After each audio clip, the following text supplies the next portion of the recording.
बिस्मिल्लाहिर्रहमानिर्रहीम and hello everyone. हम एक क्वेश्चन करने जा रहे हैं और ये जो क्वेश्चन है कंपनी अकाउंट्स का क्वेश्चन है। फेब्रवरी मार्च का पेपर है जो अभी हम करेंगे। और इस पेपर को अगर आप देखो तो बोलता है the following trial balance was extracted from the books of V limited at 31 of December. और क्या बोलता है ये 2023। ठीक है जी। अच्छा, अब इसके अंदर वो आपको इन्फॉर्मेशन क्या क्या देता है, क्या क्या चीजें हैं जो आपको प्रोवाइड कर रहा है। तो सबसे पहले वो बोलता है कि यार आपने एक डिवेंचर लिया हुआ है। डिवेंचर मतलब एक लॉन्ग टर्म लोन है। मैंने बोला ठीक है, आगे बताओ। उसने बोला कुछ एडमिनिस्ट्रेटिव एक्सपेंसेस पे करे हुए हैं और वो थे 7200 के। मैंने बोला ठीक है, आगे बताओ। फिर वो बोलता है आगे कि एक आपने बैंक लोन भी लिया हुआ है। तो मैंने बोला ठीक है, मेरे बिजनेस की दो लाइबिलिटीज हो गई, राइट। अच्छा जी। अब अगर हम आगे जाएं तो इसने बैंक लोन का इंटरेस्ट भी पे किया हुआ है जो कि एक फाइनेंस कॉस्ट है। उसके बाद फिर कैरेज इनवर्ड्स है, तो carriage inwards cost of sales का पार्ट होता है। कैरेज आउटवर्ड्स जो है बेसिकली ये डिस्ट्रीब्यूशन कॉस्ट का पार्ट होता है, तो एक्सपेंसेस में रिकॉर्ड किया जाता है। फिर उसके बाद अगर आप आगे देखो तो कैश एंड कैश इक्विवेलेंट्स दिया हुआ है। ठीक है। और उसके बाद फिर आप आगे देखो तो कुछ डिस्ट्रीब्यूशन कॉस्ट दी हुई है। डिस्ट्रीब्यूशन कॉस्ट आप अपने एक्सपेंसेस में रिकॉर्ड करते हैं। फिर उसके बाद आप देखें तो कुछ डिविडेंड्स पेड हैं जो कि statement of change in equity में रिकॉर्ड होने चाहिए। फिर उसके बाद अगर आप आगे देखो तो आपको दिया हुआ है furniture and equipment at carrying value at January 1 2023 956,000 की। अब इसका मतलब क्या है? इसका मतलब यह है कि इसका मतलब ये है कि जो आपका फर्नीचर है उसकी जो नेट बुक वैल्यू है, वो नेट बुक वैल्यू कितनी है? वो उसकी नेट बुक वैल्यू है 956,000 की। ठीक हो गई बात। अच्छा जी, फिर उसके बाद आप लोग आगे आ जाएं तो आगे आपको ओपनिंग इन्वेंट्री दे देता है जो कि इनकम स्टेटमेंट में रिकॉर्ड होती है, कॉस्ट ऑफ सेल्स का पार्ट होती है। फिर उसके बाद प्रॉपर्टी एट वैल्यूएशन, यानी कि एक बैलेंस शीट चीज दे दी उसने कि एक आपके पास प्रॉपर्टी है और उसकी वैल्यूएशन दे दी। फिर उसके बाद आपको परचेजेस देता है। अब जो आपकी परचेजेस है वो 522,000 की है। उसके बाद अगर आप आगे देखो तो रेंटल इनकम गिवन है। अब ये रेंटल इनकम भी इनकम स्टेटमेंट में रिकॉर्ड होती है। फिर उसके बाद आपको रिटेन अर्निंग्स गिवन है। अब ये रिटेन अर्निंग्स जो है वो statement of change in equity या फिर साथ साथ उसके बैलेंस शीट में भी रिकॉर्ड होता है। अब रिटर्न्स गिवन है, तो रिटर्न्स अगर क्रेडिट साइड के ऊपर लिखे हुए हो तो ये परचेज रिटर्न्स होते हैं और अगर डेबिट साइड पे होते तो ये सेल रिटर्न्स होते हैं। फिर उसके बाद रेवेन्यू दिया हुआ है, यानी कि सेल्स दी हुई है। फिर उसके बाद अगर आप आगे देखो ना तो ये बड़ी इंपॉर्टेंट चीज है कि शेयर कैपिटल है आपका 40 लाख आपने शेयर्स इशू करे, 4 मिलियन। और 4 मिलियन जो आपने शेयर्स इशू करे हैं वो आपने 0.25 पर शेयर इशू किया है, यानी हर एक शेयर जो है वो $0.25 का आपने इशू करा है। और इससे आपने जो अमाउंट रेस करा है वो $1 मिलियन करा है, यानी कि एक शेयर में $0.25 का देता था, तो जब मैं 4 शेयर इशू कर देता हूंगा तो 4 शेयर इशू कर देने के बाद मेरे पास जो अमाउंट आती होगी वो $1 आती होगी। इसका मतलब यही है, तो मेरे पास total 4 lakh 40 lakh share issue करने के बाद 10 लाख रुपए की अमाउंट एज अ कैपिटल मिल गई मुझे।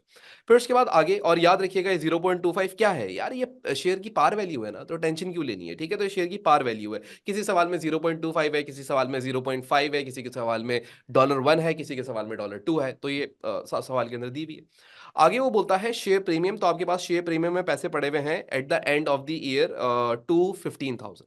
उसके बाद ट्रेड पेबल्स है आपके पास 57,800 के। ट्रेड रिसीबल्स हैं 47,900 के। उसके बाद फिर आपके पास स्टाफ की, ऑफिस स्टाफ की वेजेस है। अब अगर आप ऑफिस स्टाफ की वेजेस को देखो ना तो ये ऑफिस स्टाफ का मतलब क्या होता है? ऑफिस स्टाफ का मतलब ये है कि वो लोग हैं जो तुम्हारे ऑफिस के अंदर काम करते हैं, यानी कि ये तुम्हारी एडमिनिस्ट्रेशन कॉस्ट का पार्ट बनेगा। और इसी तरीके से आगे अगर तुम देखो, इसको मैंने येलो से कर देना है तो ज्यादा अच्छा लगेगा। ठीक है। और इसी तरीके से अगर आप लोग आगे देखें तो आगे जो है वो वेजेस एंड स्टाफ सेल्स हैं, तो ये भी एक एक्सपेंस है, लेकिन ये सेलिंग का एक्सपेंस है, तो ये आपका डिस्ट्रीब्यूशन कॉस्ट का पार्ट बनेगा, यानी कि डिस्ट्रीब्यूशन कॉस्ट के अंदर रिकॉर्ड कर दिया जाएगा। अच्छा, अब वंस हम लोगों ने ये वाला काम कर लिया और सारी चीजें डन है, तो हम लोग आगे बढ़ते हैं और अब हम देखते हैं कि आगे क्या है।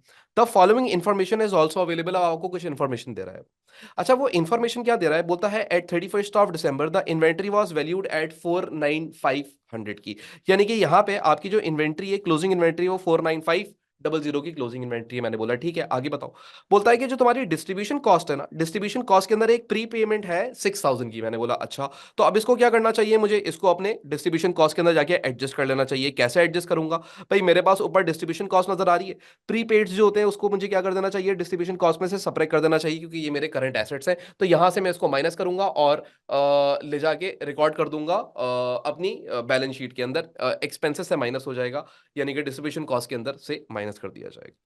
अच्छा, उसके बाद आगे वो बोलता है at 31st of December 2023 rental income of 3000 had been receive in advance. अब आपको ये पता लगा कि यार आपको एक रेंटल इनकम जो है ना वो 3000 रुपए की एडवांस में मिल चुकी है। तो अब आप ऊपर आओ और ऊपर आके आप अपनी रेंटल इनकम देखो।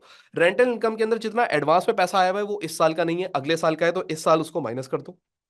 तो तुम्हारी जो रेंटल इनकम इस साल रिकॉर्ड होगी कि तुमने इस साल कितना रेंट कमाया है, वो 10,300 कमाया होगा। ऐसा ही है। फिर उसके बाद अगर हम लोग आगे बढ़े, आगे देखें, तो अब अगला सवाल इंपॉर्टेंट, अगली एडजस्टमेंट नंबर 4 बोलता है provision should be made for depreciation of furniture and equipment eight 20% per annum using reducing balance method. अब देखो उसने क्या बोल दिया, उसने बोल दिया कि भाई जो तुम्हारी डेप्रिसिएशन है ना उसको तुमने चार्ज करना है 20% पर एनम, यानी कि 20% के हिसाब से चार्ज करोगे। और ये जो 20% के हिसाब से तुम चार्ज करोगे इसमें मेथड कौन सा अप्लाई करोगे, रिड्यूसिंग बैलेंस मेथड अप्लाई करोगे। अभी जो रिड्यूसिंग बैलेंस मेथड है ये सिंपली नेटबुक वैल्यू पे लगता है, और अगर तुम नोटिस करो तो सवाल में पहले से ही तुम्हें नेटबुक वैल्यू दी हुई थी फर्नीचर एंड इक्विपमेंट की। तो तुम लोग क्या करो अच्छे बच्चों की तरह इसके ऊपर परसेंटेज चार्ज कर लो। कितना परसेंट चार्ज कर लो, 20% चार्ज कर लो, तुम्हें डेप्रिसिएशन एक्सपेंस पता लग जाएगा। सो now let's calculate the depreciation expense. तो 956,000 कैलकुलेशन साथ साथ करते रहेंगे आप लोग मेरे, इनटू 20%।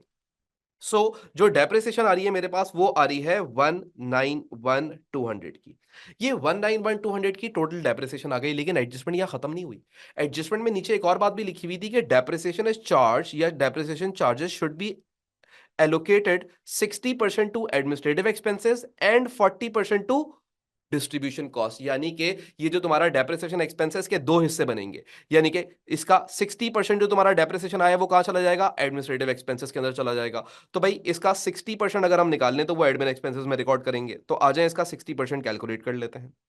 तो कैसे कैलकुलेट होगा, बड़ा सिंपल है। 191,200 आई भी डेप्रिसिएशन, इसका 60 divided by 100 is equal to 114720। तो ये हमारे पास जो डेप्रिसिएशन आ रही है 11 यहाँ पे लिख लेते हैं 114720, ये रिकॉर्ड कर दी जाएगी कहां पे, एडमिनिस्ट्रेटिव एक्सपेंसेस के अंदर। इसने यही बोला कि भाई इस चीज को आपने कहां रिकॉर्ड करना है, एडमिन एक्सपेंसेस के अंदर। और बाकी का जो 40% है वो कहां रिकॉर्ड करोगे, वो उसने बोला कि आपने उसको डिस्ट्रीब्यूशन कॉस्ट के अंदर रिकॉर्ड करना है। तो भाई इसका 40% भी निकाल लेते हैं।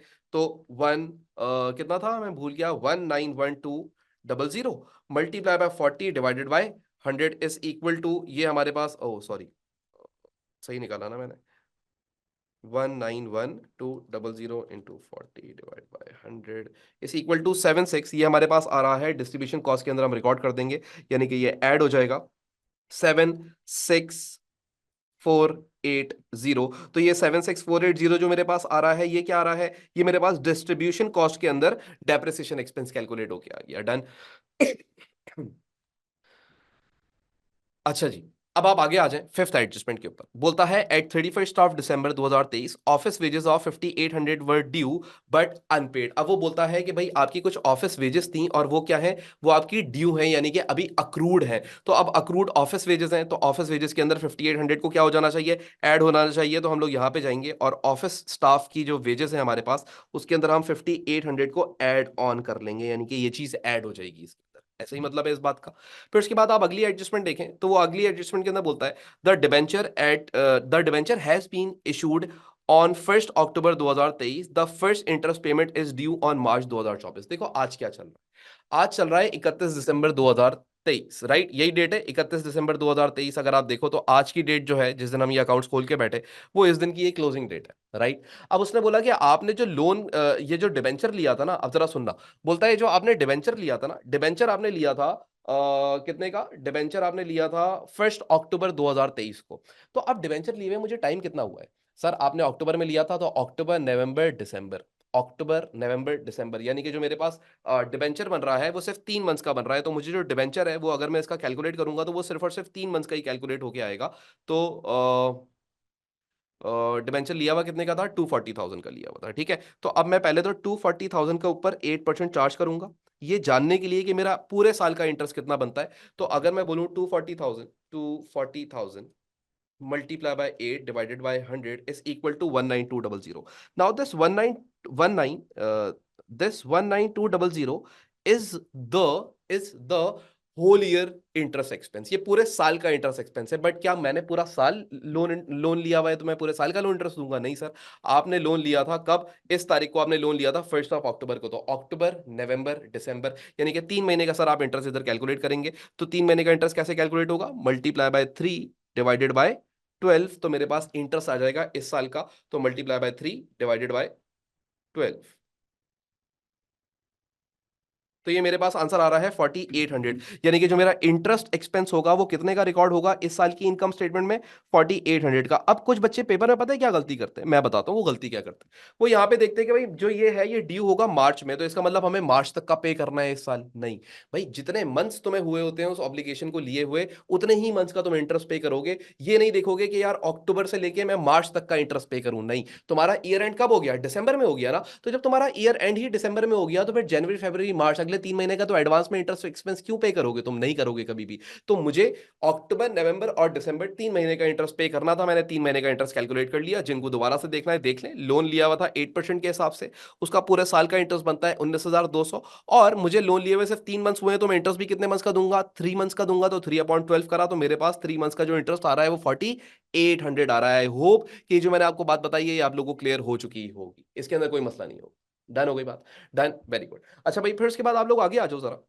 आगे वो बोलता है number 7, the tax for the year ended 31 December 2023 is estimated to be 27,900। अब याद रखिएगा पहली बात तो जो टैक्स होता है ना, टैक्स हमेशा एक लायबिलिटी होती है, ठीक है। टैक्स हमेशा अगले साल पे किया जाता है। इस साल रिकॉर्ड करोगे लेकिन पे हमेशा अगले साल करोगे, तो टैक्स हमेशा एक लायबिलिटी भी रहता है। यानी कि टैक्स इनकम स्टेटमेंट में भी रिकॉर्ड होता है और टैक्स फिर एक आपकी करंट लायबिलिटीज के अंदर भी जाके रिकॉर्ड होता है, पहली बात। दूसरी बात, आपका जो टैक्स है वो कितने का है? 27,900 का है। सीधा सीधा इनकम स्टेटमेंट के अंदर उठा के हम लिख देंगे। अच्छा, अब बोलता है सबसे पहली चीज यहाँ पे, prepare statement of profit or loss for the year ended 31st of December, use the space to provide on page 4 फला फला। अच्छा भाई, तो वो आपने पेज 4 पे आपको उसने कुछ वर्किंग करने के लिए दी हुई है, तो हम उसकी वर्किंग यहाँ से करते जाएंगे, लेकिन अपनी पहले चीजें रिकॉर्ड करें।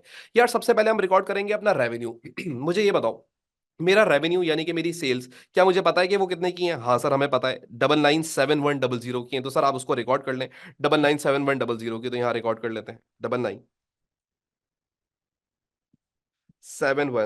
997100 की मैंने सेल्स रिकॉर्ड कर ली। Now cost of sales directly सवाल में नहीं गिवन, बट आई नो कि यार कॉस्ट ऑफ सेल्स निकलती कैसे। कॉस्ट ऑफ सेल्स निकलने का तरीका, opening inventory plus purchases plus कोई कैरेज इनवर्ड्स लेस कोई परचेज रिटर्न्स और लेस क्लोजिंग इन्वेंटरी। ऐसे ही निकलती है ना कॉस्ट ऑफ सेल्स। तो ये सारी चीजें सवाल में थी, जब मैं पढ़ रहा था तो मैं दिमाग के अंदर ये सारी चीजें अपने रिकॉर्ड भी करता जा रहा था कि यार ये इसी तरीके से ही हो सकती हैं। तो अब ओपनिंग इन्वेंटरी देखते हैं सबसे पहले, तो आ जाओ अब जल्दी जल्दी कैलकुलेशन करेंगे। So the value of opening inventory was given in the question and it is over here 47800 की, तो 47800 यहां पे रिकॉर्ड कर लेते हैं कॉस्ट ऑफ सेल्स के अंदर ओपनिंग इन्वेंटरी में 47800। फिर उसके बाद आप लिखोगे परचेजेस। आपके पास जो परचेजेस हैं इसको रेड से नहीं लिखते, 47800 को ब्लैक से लिख लेते, 47800।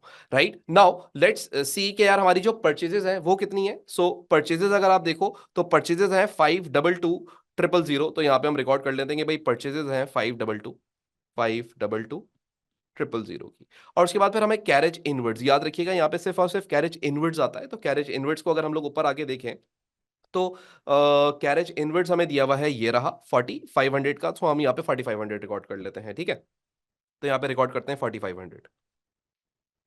और फिर इसी तरीके से आप लोग कुछ रिटर्न्स हैं उसको माइनस करेंगे, तो जैसे कि हमें परचेज रिटर्न्स यहाँ पे सवाल के अंदर गिवन थी, और अगर आप परचेज रिटर्न को देखो तो वो कितने की है? 5100 की है। तो 5100 की हम परचेज रिटर्न को माइनस कर लेंगे, ठीक है। तो यहाँ पे हम माइनस करते हैं 5100 एंड देन हम इसको माइनस करते हैं क्लोजिंग इन्वेंट्री को। क्लोजिंग इन्वेंट्री पहली एडजस्टमेंट में दी हुई थी, अगर आप नोटिस करें तो 49500 की तुम्हारी क्लोजिंग इन्वेंट्री है, तो ये रिकॉर्ड कर लेंगे 49500 की, ठीक है। तो 49500 एंड देन हमारे पास एक आंसर आ जाएगा, और वो जो आंसर होगा वो कॉस्ट ऑफ सेल्स होगा। तो इसको हम लोग कैलकुलेट कर लेते हैं, 47800 प्लस 522000, साथ साथ कैलकुलेशन करना, कैलकुलेशन में कोई मिस्टेक हो जाएगी तो फिर मसला होता है, ठीक है। Minus 5100 minus 49500। ऑल राइट, तो हमारे पास जो कॉस्ट ऑफ सेल्स आ रही है ये आ रही है 519500। 700 की। तो एक कॉस्ट ऑफ सेल्स कैलकुलेट होके आ गई। सीधा सीधा उठाऊंगा और इस कॉस्ट ऑफ सेल्स को यहाँ पे रिकॉर्ड कर दूंगा, कितनी आई थी, 519,700। कैलकुलेटर पे आंसर आया, ये हमने यहाँ पे लाके रिकॉर्ड कर दिया। अच्छा, अब हमें ये बात पता है कि यार सेल्स में से जब कॉस्ट ऑफ सेल्स माइनस करेंगे तो ग्रॉस प्रॉफिट आ जाएगा, तो इसको माइनस कर दो 997100 से। तो आपके पास आंसर आ रहा है 477,400। ये आपने यहाँ पे लाके रिकॉर्ड कर दिया एग्जामिनर को। अब अगर आप लोग आगे देखो तो अब आप लोगों ने अदर इनकम्स रिकॉर्ड करनी है। अब अदर इनकम्स के अंदर हमारे पास कुछ भी नहीं थी, सिर्फ और सिर्फ एक रेंट हमें मेरे ख्याल से रिसीव हुआ था, रेंटल इनकम थी। और रेंटल इनकम जो है वो हम एडजस्ट कर चुके थे। ठीक है, आप चाहें तो वहां एक वर्किंग यहाँ पे एग्जामिनर को शो करेंगे, but the answer is 10,300, right. तो ये 10,300 की रेंटल इनकम रिकॉर्ड कर लेते हैं, 10,300। ठीक है। अब डिस्ट्रीब्यूशन कॉस्ट, एडमिन एक्सपेंसेस, ये सारे एक्सपेंसेस हैं आपके। ठीक है, तो अब आ जाओ डिस्ट्रीब्यूशन कॉस्ट का टोटल निकाल लेते हैं। तो भाई डिस्ट्रीब्यूशन कॉस्ट हम लोगों ने ऊपर निकाली थी। डिस्ट्रीब्यूशन कॉस्ट जो है वो ये रही सारी एडजस्टमेंट। और डिस्ट्रीब्यूशन कॉस्ट ट्रायल बैलेंस की जो वैल्यू है, अच्छा ये सब आप वर्किंग में शो करोगे, बट मैंने आपको यहीं पे शो कर दिया है, तो मैं यहीं पे एडलेस करके आंसर निकाल रहा हूँ। 30700 माइनस 600 प्लस 76,480। तो ये आंसर आ रहा है हमारे पास 1065, 1065 8, सॉरी, एक सेकंड रुकिएगा जरा। 76,480 प्लस 30700 माइनस 6,000। ठीक है, तो ये मेरे पास जो आंसर आ रहा है डिस्ट्रीब्यूशन कॉस्ट का, अभी तक ये वाला। अच्छा, डिस्ट्रीब्यूशन कॉस्ट में एक दो कैलकुलेशंस और भी करनी थी ना, वो भी कर लेते हैं। ठीक है, एक तो हमारी ये हो गई, एक हम लोगों ने डेप्रिसिएशन रिकॉर्ड कर लिया है। और हमारी डिस्ट्रीब्यूशन कॉस्ट के अंदर मैंने तुम लोगों को बताई थी एक और चीज जाएगी, स्टाफ की जो वेजेस हैं। ठीक है, तो स्टाफ की वेजेस भी यहाँ पे हम ले जाके रिकॉर्ड करेंगे, और वो कितने की थी, 38। तो इसके अंदर ऐड कर लेते हैं, साथ ही इधर ही ऐड करवा रहा हूं मैं आपको। ठीक है, 38,300। ठीक है, ये एक और खर्चा है। और हमारा डिस्ट्रीब्यूशन कॉस्ट के अंदर और क्या चीज जानी चाहिए थी, ये मेरे ख्याल से बस यही, मेरे ख्याल से यही चीजें जानी चाहिए, और तो कुछ भी नहीं है। चलो इन सबको ऐड करते हैं पहले। पहला है 30700 प्लस 76,480 प्लस 38300 माइनस 6,000। अच्छा जी, अब और कोई चीज देख लें, और कोई चीज है जो डिस्ट्रीब्यूशन कॉस्ट के अंदर जाएगी, एक चीज और जाएगी, और वो है हमारा कैरेज एंड आउटवर्ड्स। और वो कैरेज आउटवर्ड्स कितने का है, 8700 का है, तो वो भी हम इसके अंदर रिकॉर्ड करेंगे। तो इसमें ऐड कर लें 8700। तो अब ये हमारा फाइनल आंसर आ रहा है 481810। तो इसको यहाँ पे लाके रिकॉर्ड कर लेते हैं, 148180। देख लो भाई, यहाँ पे एक दफा दोबारा से क्लियर भी करवा देता हूँ आपको कि हमने क्या क्या रिकॉर्ड किया। सबसे पहले तो ट्रायल बैलेंस का बैलेंस, फिर कुछ डिस्ट्रीब्यूशन प्रीपेड था वो हटाया, फिर उसके बाद डेप्रिसिएशन जो लगी थी फर्नीचर एंड इक्विपमेंट की, वो रिकॉर्ड करी हम लोगों ने। फिर हम लोगों ने स्टाफ की जो सेल्स स्टाफ की वेजेस हैं वो रिकॉर्ड करी, और फिर हम लोगों ने कैरेज आउटपुट्स रिकॉर्ड करा। और इन सब का जो टोटल बना था वो बना था 148180। तो ये जो हमारे पास टोटल बना, ये हम लोगों ने यहाँ पे लाके रिकॉर्ड कर दिया। आई होप कि ये वाली बात अब आपको क्लियर हो गई होगी। अब हम लोग अगला एक्सपेंस रिकॉर्ड करते हैं, और अगला एक्सपेंस कौन सा है हमारा, एडमिन एक्सपेंसेस है। अच्छा जी, अब आप एडमिन एक्सपेंसेस के अंदर अगर आप देखें, तो एडमिन एक्सपेंसेस में अब तक हम लोग क्या क्या रिकॉर्ड कर चुके थे, हम लोगों ने एक तो रिकॉर्ड कर ली थी मेरे ख्याल से डेप्रिसिएशन। ठीक है। अच्छा जी, डेप्रिसिएशन के अलावा एडमिन एक्सपेंसेस के अंदर और क्या क्या चीज आ सकती है। एडमिन एक्सपेंसेस के अंदर मैंने आप लोगों को बोला था कि एक आपकी वेजेस हैं स्टाफ की, जो कि यहाँ पे रिकॉर्ड होंगी, और वो एडमिन एक्सपेंसेस के अंदर आप लाके ऐड कर देंगे। तो इसको भी आप ऐड कर लें इसके अंदर, और वो कितने की थी, वो थी 49,300 प्लस कुछ अक्रूड भी था 5,800 का। तो इन दोनों को प्लस करके लिख लेते हैं, 49,300 प्लस 5,800, तो ये हमारे पास आ रहा है 55,100। तो इधर 55,100 ऐड करते हैं, प्लस इसमें कर लेते हैं हम 114,720 प्लस 17,200। तो ये टोटल हम लोग निकाल लेते हैं। वन वर्स, मैंने क्या क्या कर दिया, 14, अच्छा ये 11 है, 114,24720। यार ये प्लस माइनस ना, जरा प्लस करो साथ साथ, 17200 प्लस 114,720 प्लस 55100। तो ये आ रहा है हमारे पास 187, लिख लो यहाँ पे, 187,020। ठीक हो गया, ये मेरा एडमिन एक्सपेंस हो जाएगा। तो यहाँ पे हम लोग लाके ये भी रिकॉर्ड कर लेते हैं, 187,020 जीरो। और याद रखिएगा ये ग्रॉस प्रॉफिट में से दोनों क्या हो जाएंगे, सब्ट्रैक्ट हो जाएंगे, तो तुम्हें क्या पता लग जाएगा, प्रॉफिट फ्रॉम ऑपरेशन पता लग जाएगा। तो ऑपरेशन वाला प्रॉफिट हम यहाँ पे रिकॉर्ड करते हैं। तो भाई आ जाए, प्लस माइनस करते हैं, 477400 प्लस 10300 माइनस 148180।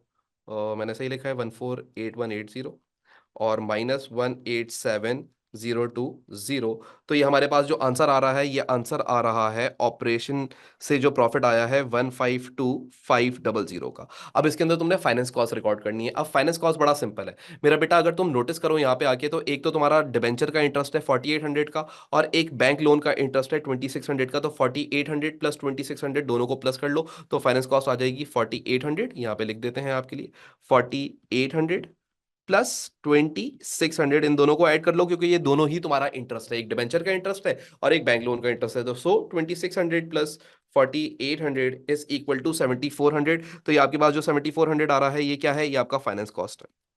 ठीक है, ये माइनस हो जाएगा। और इसके बाद आपके पास आ जाएगा प्रॉफिट बिफोर टैक्स। तो हमारे पास पहले प्रॉफिट आ रहा था, profit from operations 152,500 minus 7400। So it is, जो हमारे पास प्रॉफिट आया है बिफोर टैक्सेशन, वो आया 145,100 का। और इसमें से अब तुम टैक्स माइनस करोगे। टैक्स तुम्हें डायरेक्टली सवाल के अंदर गिवन था 27,900 का, उठाओगे और 27,900 यहाँ पे माइनस कर दोगे। तो आ जाओ यहाँ पे, कहाँ चला गया, यहाँ पे 27,900 माइनस कर देते हैं, 27,900 माइनस कर देते हैं। और ये जैसे ही तुम माइनस करोगे, तो तुम्हारे पास नेट प्रॉफिट या प्रॉफिट फॉर द ईयर आ जाएगा। तो इसमें से माइनस करते हैं 27,900, तो ये हमारे पास आंसर आ रहा है 11, लिख लें आप लोग, 117200। और ये 117200 जो है तुम्हारा क्या हो गया है, ये तुम्हारा प्रॉफिट हो चुका है। क्लियर हो गई बात। तो अब यहां तक सबसे पहले देख लें, यहां तक अगर कोई कंफ्यूजन है, कोई प्रॉब्लम है, तो यहां तक आप पहले क्लियर करेंगे, और उसके बाद फिर हम लोग आगे बढ़ रहे हैं। ठीक है, अच्छा भाई। अब हम लोगों ने ये काम कर लिया। अच्छा, ये डिस्ट्रीब्यूशन कॉस्ट, एडमिन कॉस्ट जो मैंने ऊपर वर्किंग करके दिखाई है, वो नीचे आप लोगों ने यहाँ पे वर्किंग करनी थी, और यहीं पे वर्किंग शो कीजिएगा। 14 मार्क्स का ये वाला पार्ट था, ये हम लोगों ने पूरा एग्जाम में कंप्लीट कर लिया, यानी कि half a question is completed. अब ना ये एक पार्ट है जिसमें बच्चा बड़ा फंसता है अक्सर, और वो क्यों फंसता है मैं आपको बताता हूँ। देखो यार, वो बोलता है additional information, during the year ended 31 of December 2023 the following transaction had been recorded in the books of accounts. अब यहाँ पे वो क्या बोलता है कि भाई आपने कुछ ट्रांजेक्शन्स हुई थी जो आपकी बुक्स के अंदर रिकॉर्ड हो चुकी हैं, हैड बीन रिकॉर्डेड। ठीक है, सबसे पहली ट्रांजेक्शन देख, बोलता है a right issue had been made for one ordinary shares for every 3 shares currently held. The issue was made at a premium of 0.05 per share. The right issue was fully subscribed। यानी कि हुआ क्या है, इस साल यानी कि दिसंबर 2023 वाला जो आपका साल है, इस साल आपने कुछ राइट इशू करे हैं। अच्छा, बड़ी सिंपल सी बात है भाई, राइट इशू आप कर सकते हो, ठीक है। कंपनी तो चाहे तो वो पब्लिक इशू कर दे, या राइट इशू कर दे, या बोनस इशू कर दे, उसकी मर्जी है। अब कंपनी ने राइट इशू करे हुए हैं, ठीक है। और दूसरी एडजस्टमेंट के अंदर, अच्छा राइट इशू जो किए हैं, ये भी चलो मैं बता देता हूँ, 1 फॉर एवरी 3, यानी कि 1/3 की पॉलिसी है। यानी कि जिसके पास 3 ऑर्डिनरी शेयर्स थे ना, उसको एक राइट शेयर दिया गया है। इसका मतलब यह है, जिसके पास 3 ऑर्डिनरी शेयर्स थे, उसको एक राइट शेयर दिया गया है। 3 ऑर्डिनरी शेयर पे एक राइट शेयर, 3 ऑर्डिनरी शेयर पे एक राइट शेयर। यानी कि लेट्स सपोज तुम्हारे पास अगर 3 शेयर होते तो तुम्हें एक राइट शेयर मिलता। अगर तुम्हारे पास 6 ऑर्डिनरी शेयर्स होते तो तुम्हें 2 राइट शेयर मिलते। अगर तुम्हारे पास 9 ऑर्डिनरी शेयर्स पहले से होते तो तुम्हें 3 राइट शेयर्स मिलते, यानी 1/1/3 की पॉलिसी। बात समझ रहे, इसका मतलब ये होता है। अच्छा, अब अगर आप लोग आगे देखें, तो आगे वो बोलता है 31 December the property had been revalued and the value was reduce by 60,000। यानी कि एक बिल्डिंग है और वो आपकी रीवैल्यू, यानी कि बेसिकली उसने अपनी वैल्यू को लूज कर दिया, उसकी वैल्यू कम हो गई। कितने से कम हो गई, 60,000 से कम हो गई। मैंने बोला ठीक है। अब एग्जामिनर आपको बोलता है कि यार prepare the statement of change in equity at 31 on page number 5। अच्छा जी, अब ये statement of change in equity बनाते हैं। अच्छा, अब ये जब हम statement of change in equity बनाएंगे ना, तो इसके लिए आपको थोड़ी सी अकल इस्तेमाल करनी पड़ेगी।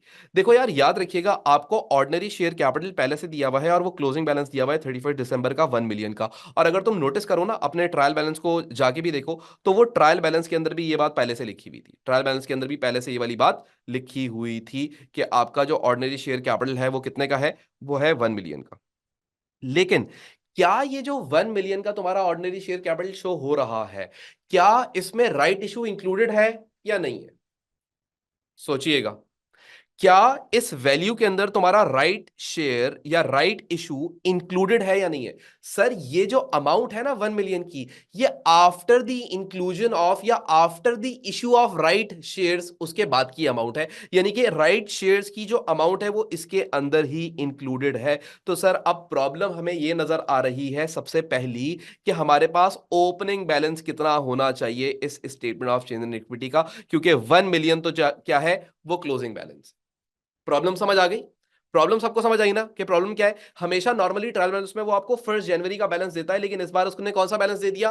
क्लोजिंग बैलेंस दे दिया। अच्छा, अब बच्चों को लगता है ये रिवर्स वर्किंग कोई बहुत टेक्निकल चीज है या कोई ऐसी ऐसी अजीब सी साइंस है जो हमें समझ नहीं आती।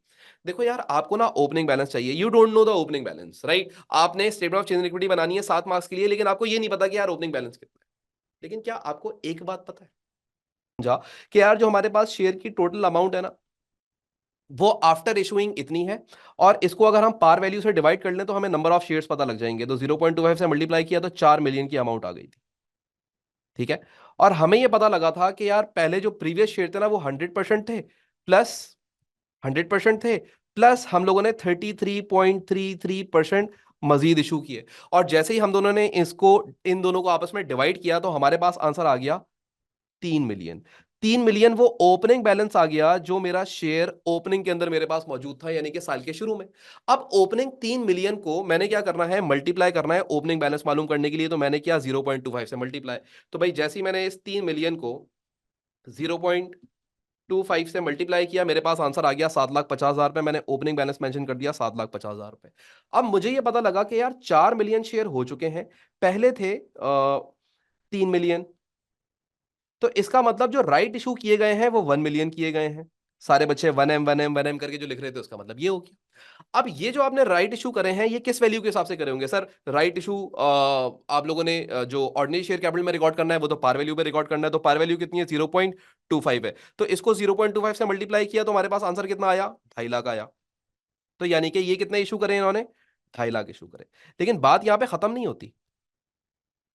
राइट इशू, बात यहां पे खत्म नहीं होती, बल्कि यहां से एक और चीज शुरू होती है। और वो क्या चीज शुरू होती है कि यार आपका शेयर प्रीमियम कितना आया होगा? आपने 1 मिलियन शेयर इशू करे थे, हर एक शेयर के ऊपर कितना प्रीमियम इशू किया था आपने? सर हम लोगों ने 0.05 था premium, at a premium of 0.05, right? तो 0.05 का आपके पास प्रीमियम था, तो आप प्रीमियम जरा कैलकुलेट कर लो, आप प्रीमियम कितना आएगा। तो भाई जो प्रीमियम आपके पास आ रहा है वो हम लोग इसको सही कर लेते हैं, 0.5, और ये 1 मिलियन, 50,000 आ रहा है आंसर। तो प्रीमियम कितना आया आपके पास? 50,000 का प्रीमियम आया। तो शेयर प्रीमियम में आप लोग कितना लिख देंगे? 50,000 रिकॉर्ड कर देंगे। बात समझ आई? अब अगर हम इसकी जर्नल एंट्री के बारे में बात करें कि यार इसकी जर्नल एंट्री क्या बन रही होगी, तो डबल एंट्री कुछ इस तरीके से बन रही होगी कि आपके पास बैंक में जो पैसा आया होगा ना इन टोटल, वो आया होगा 3 लाख। कैसे सर? बेटा 50,000 रुपए प्रीमियम से आया पैसा, और 2.5 लाख रुपए आपको शेयर इशू करके पैसा आया। तो इन टोटल आपके पास कितना पैसा आ गया? इतना पैसा आ गया। आपका ऑर्डिनरी शेयर कैपिटल कितने से बढ़ गया होगा? सिर्फ और सिर्फ 2.5 लाख से। और आपका शेयर प्रीमियम कितने से बढ़ गया होगा? 50,000 से। ये इसकी जर्नल एंट्री बनेगी। ठीक हो गई बात? तो अब यहां पे हम लोगों ने ये वाली बात थी, इसको हम लोगों ने रिकॉर्ड करना था और इसको हम लोगों ने रिकॉर्ड कर लिया। अब शेयर प्रीमियम का ओपनिंग निकालना है। तो 215,000 माइनस 50,000। तो प्रीमियम होने से पहले आपका अकाउंट कितना था? 165,000 का था। तो यहां पे आप मेंशन कर लो 165,000 was the share premium balance, यानी कि ओपनिंग बैलेंस। क्लियर हो गई बात आपको यहां तक? अच्छा जी, अब हम लोगों ने ये वाली बात तो यहाँ पे रिकॉर्ड कर ली। उसके बाद अगली चीज अगर आप देखो ना, तो यहाँ पे इसने बोला हुआ था कि आपकी एक डीवैल्यूएशन हुई थी। अब जो आपकी डीवैल्यूएशन हुई थी या रिवैल्यूएशन ऑफ प्रॉपर्टी हुई थी वो डाउनवर्ड्स हुई थी। अब अगर तुम नोटिस करो तो क्या उतना पैसा रिवैल्यूएशन रिजर्व में पड़ा हुआ है? 60,000, हाँ पड़ा हुआ है। तो अब तुम्हें करना क्या चाहिए? इस रिवैल्यूएशन रिजर्व में से 60,000 को माइनस कर देना चाहिए। यहाँ पे लिख लो रिवैल्यूएशन। सर अगर यहां पे 60,000 ना होता तो फिर क्या करते? फिर रिटेन अर्निंग से माइनस कर देते। कहां से माइनस कर देते? रिटेन अर्निंग्स में से माइनस कर देते, यानी कि प्रॉफिट में से एडजस्ट कर देते, रिटेन अर्निंग में से माइनस कर सकते थे। क्लियर हो गई बात? ये हम लोगों ने एक और चीज यहां पे रिकॉर्ड कर ली। अच्छा भाई, उसके अलावा अब हमारे पास और कुछ भी नहीं है। अब हम लोग ने बाकी काम करना है। तो हम प्रॉफिट कितना कैलकुलेट कर चुके थे? 11,17,200 का। तो यहां पे हम रिकॉर्ड कर लेते हैं 11 प्रॉफिट, और ग्रीन से लिखते हैं प्रॉफिट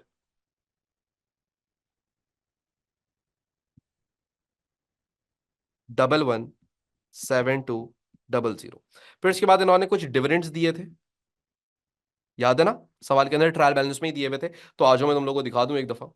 तो जो हमें डिविडेंड्स पे करे थे इन लोगों ने, वो यहीं कहीं सवाल में लिखे हुए थे, शुरू में थे कहीं या कहाँ थे,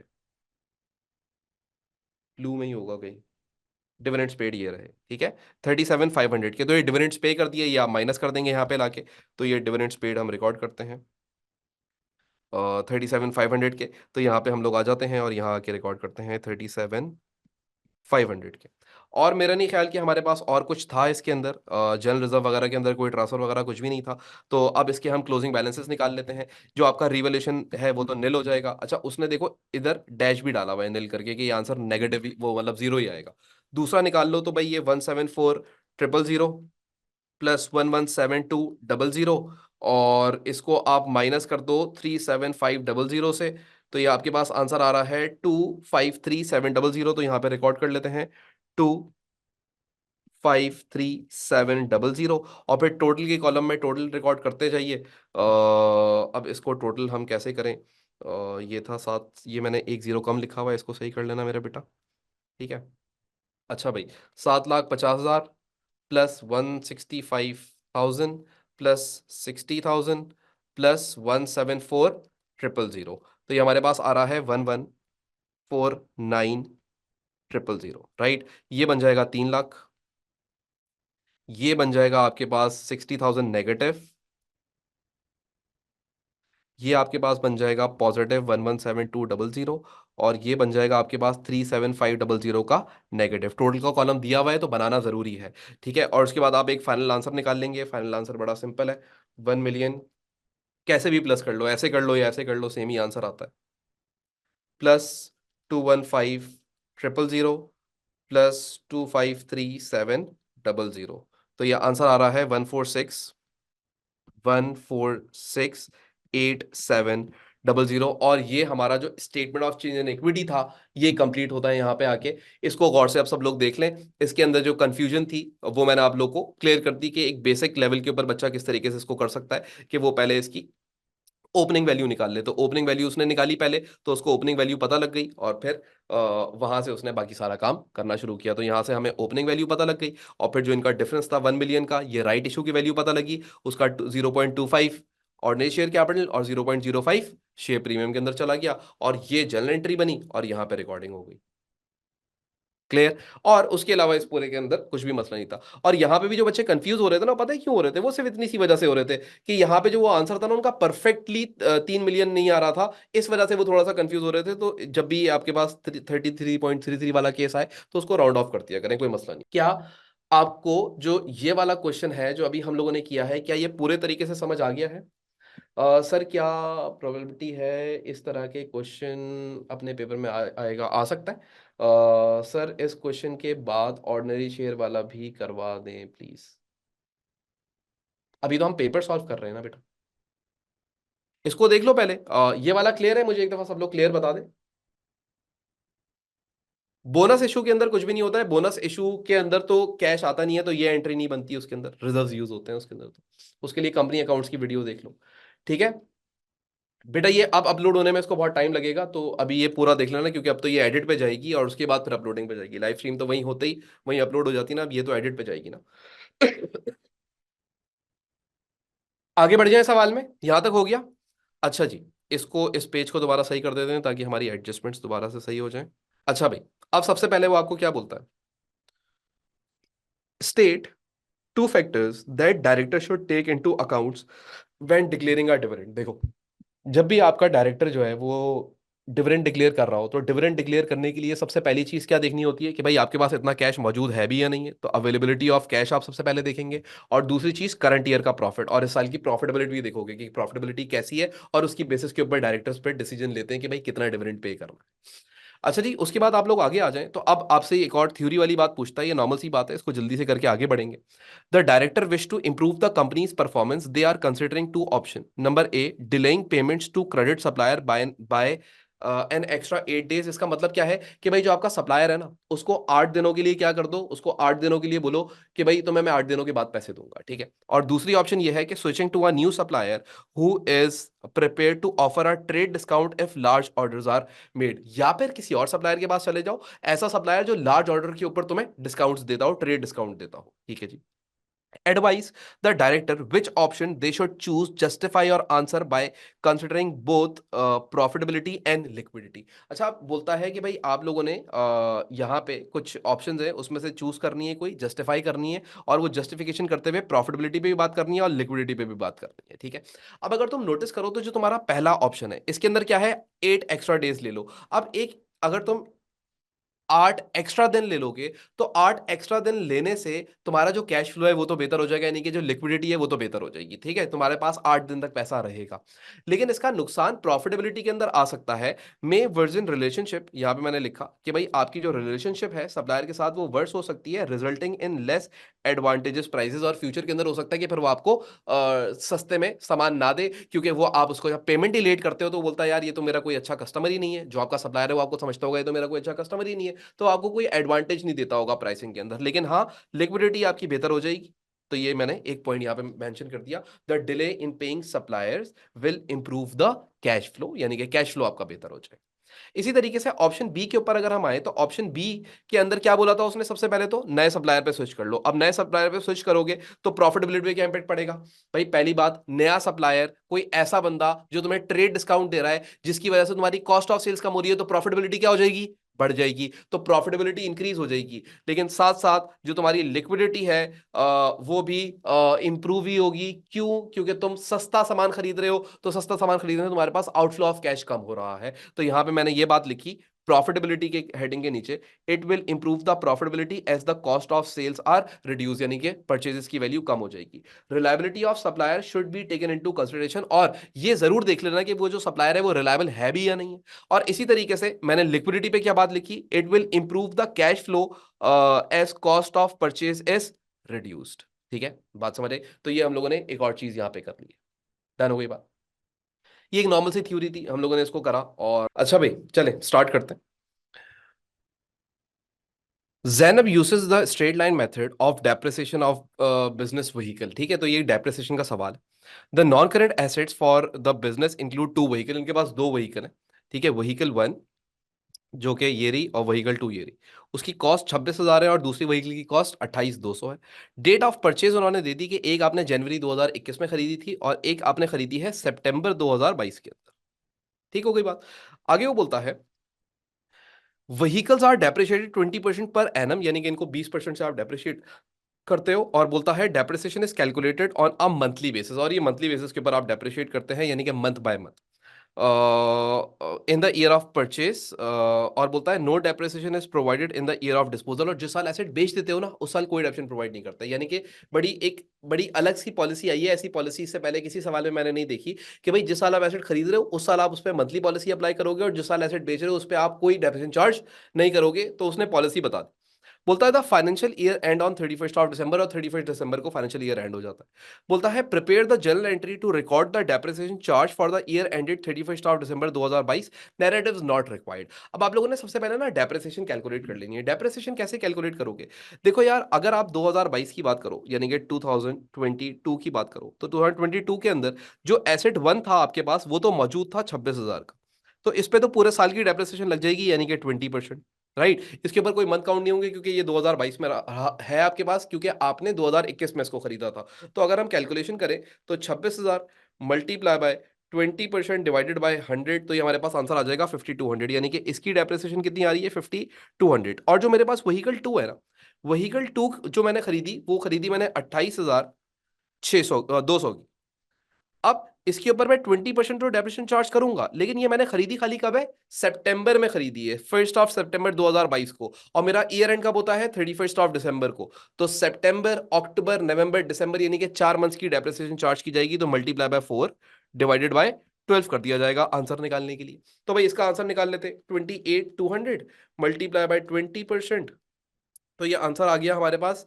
एक मिनट रुकिएगा, 28,200 मल्टीप्लाई बाय 20 डिवाइडेड बाय 100, तो ये आ गया 5640 पूरे साल की depreciation multiply by 4 divided by 12 is equal to 1880। तो ये जो मेरे पास 1880 आ रहा है, ये 1880 इसका डेप्रिसिएशन है। तो अब तक टोटल में डेप्रिशिएट कितना कर चुका हूं? तो टोटल डेप्रिसिएशन दोनों एसेट्स को मिला के 5200 प्लस 1880 हो चुकी है। तो 5200 ऐड कर लें इसके अंदर, तो ये आंसर आ जाएगा 7080। अब ये 7080 इस साल का डेप्रिसिएशन एक्सपेंस। अब अगर 7080 इस साल का डेप्रिसिएशन एक्सपेंस है, तो इसकी एंट्री क्या बनेगी? बड़ी सिंपल सी एंट्री बनती है, वही बना लीजिएगा। आप लोग सबसे पहले लिखेंगे कि भाई इनकम स्टेटमेंट डेबिट, क्योंकि ये एक एक्सपेंस है तो इनकम, ये थोड़ा ऊपर करके आपको दिखाते हुए लिखते हैं। इनकम स्टेटमेंट डेबिट हो जाएगी कितने से? 7080 से। And provision for depreciation, provision for depreciation credit हो जाएगी 7080 से। ये आप लोगों ने इस साल की डेप्रिसिएशन मांगी, उसने आपने कैलकुलेट करके दी। अच्छा, अब उसके बाद वो आपसे बोलता है कि भाई मुझे ये बता दो, सबसे पहले prepare provision for depreciation account of motor vehicle. तो आप लोगों ने प्रोविजन फॉर डेप्रिसिएशन का अकाउंट बनाना है। अब ये क्रेडिट नेचर का अकाउंट होता है, तो सबसे पहले तो आप यहाँ पे इसमें जो प्रोविजन का अकाउंट बनाएंगे, यहाँ पे आप ओपनिंग डेट लिखेंगे। ये आप 2022 का बना रहे हैं, यहाँ पे आप लिखेंगे ओपनिंग डेट जो कि है आपके पास January 1। यहाँ पे आपके पास आएगा बैलेंस BD।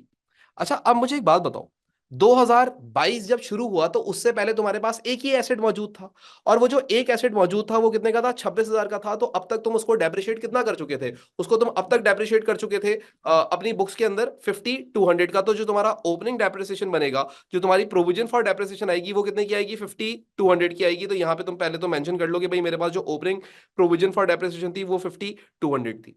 फिर उसके बाद तुम अगली चीज यहाँ पे रिकॉर्ड करोगे December 31 की, कि 31 दिसंबर 2022 को तुमने टोटल डेप्रिसिएशन कितनी चार्ज करी।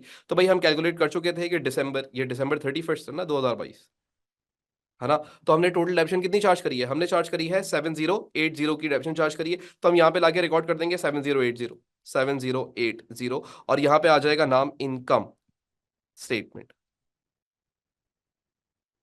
और कोई डिस्पोजल ऑफ एसेट हुआ नहीं है, तो इसका मतलब अब हम लोगों ने क्या करना है? अब हम लोगों ने इसको क्लोज कर लेना है। तो अब जब ये अकाउंट हम क्लोज करेंगे, तो क्लोजिंग करना बड़ा सिंपल सा काम है। इन दोनों को आपस में पहले आप ऐड कर ले। तो अब तक की टोटल डेप्रिसिएशन कितनी लग चुकी है 2 सालों में? 5200 और प्लस 7080, जो कि हमारे पास आंसर आ रहा है 12280। तो दोनों साइड पे लिखते हैं 12280। और 2022 की क्लोजिंग के अंदर December 31 को हमारा बैलेंस CD कितना होगा भाई? बैलेंस CD बड़ा सिंपल सा होगा, वो इतना ही होना चाहिए, क्योंकि साइड पे कोई वैल्यू नहीं है। 12280 CD बैलेंस आ जाएगा। यानी कि हम लोगों ने ये अकाउंट भी कैलकुलेट कर लिया है। डन।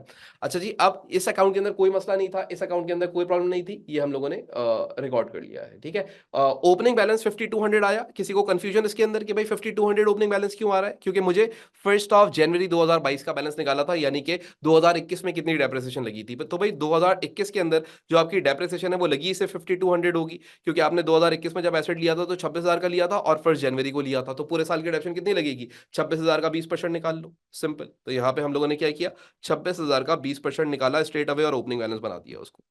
डन हो गई बात। और उसके बाद क्लोजिंग डेप्रिसिएशन, यानी कि इस साल की हमारी डेप्रिसिएशन कितनी लगी? 7080, क्योंकि अब 2 एसेट्स हो चुके थे और इस साल कोई एसेट डिस्पोज नहीं हुआ। तो क्लोजिंग बैलेंस हमारा इन दोनों को ऐड करके ये बन गया 12280 का।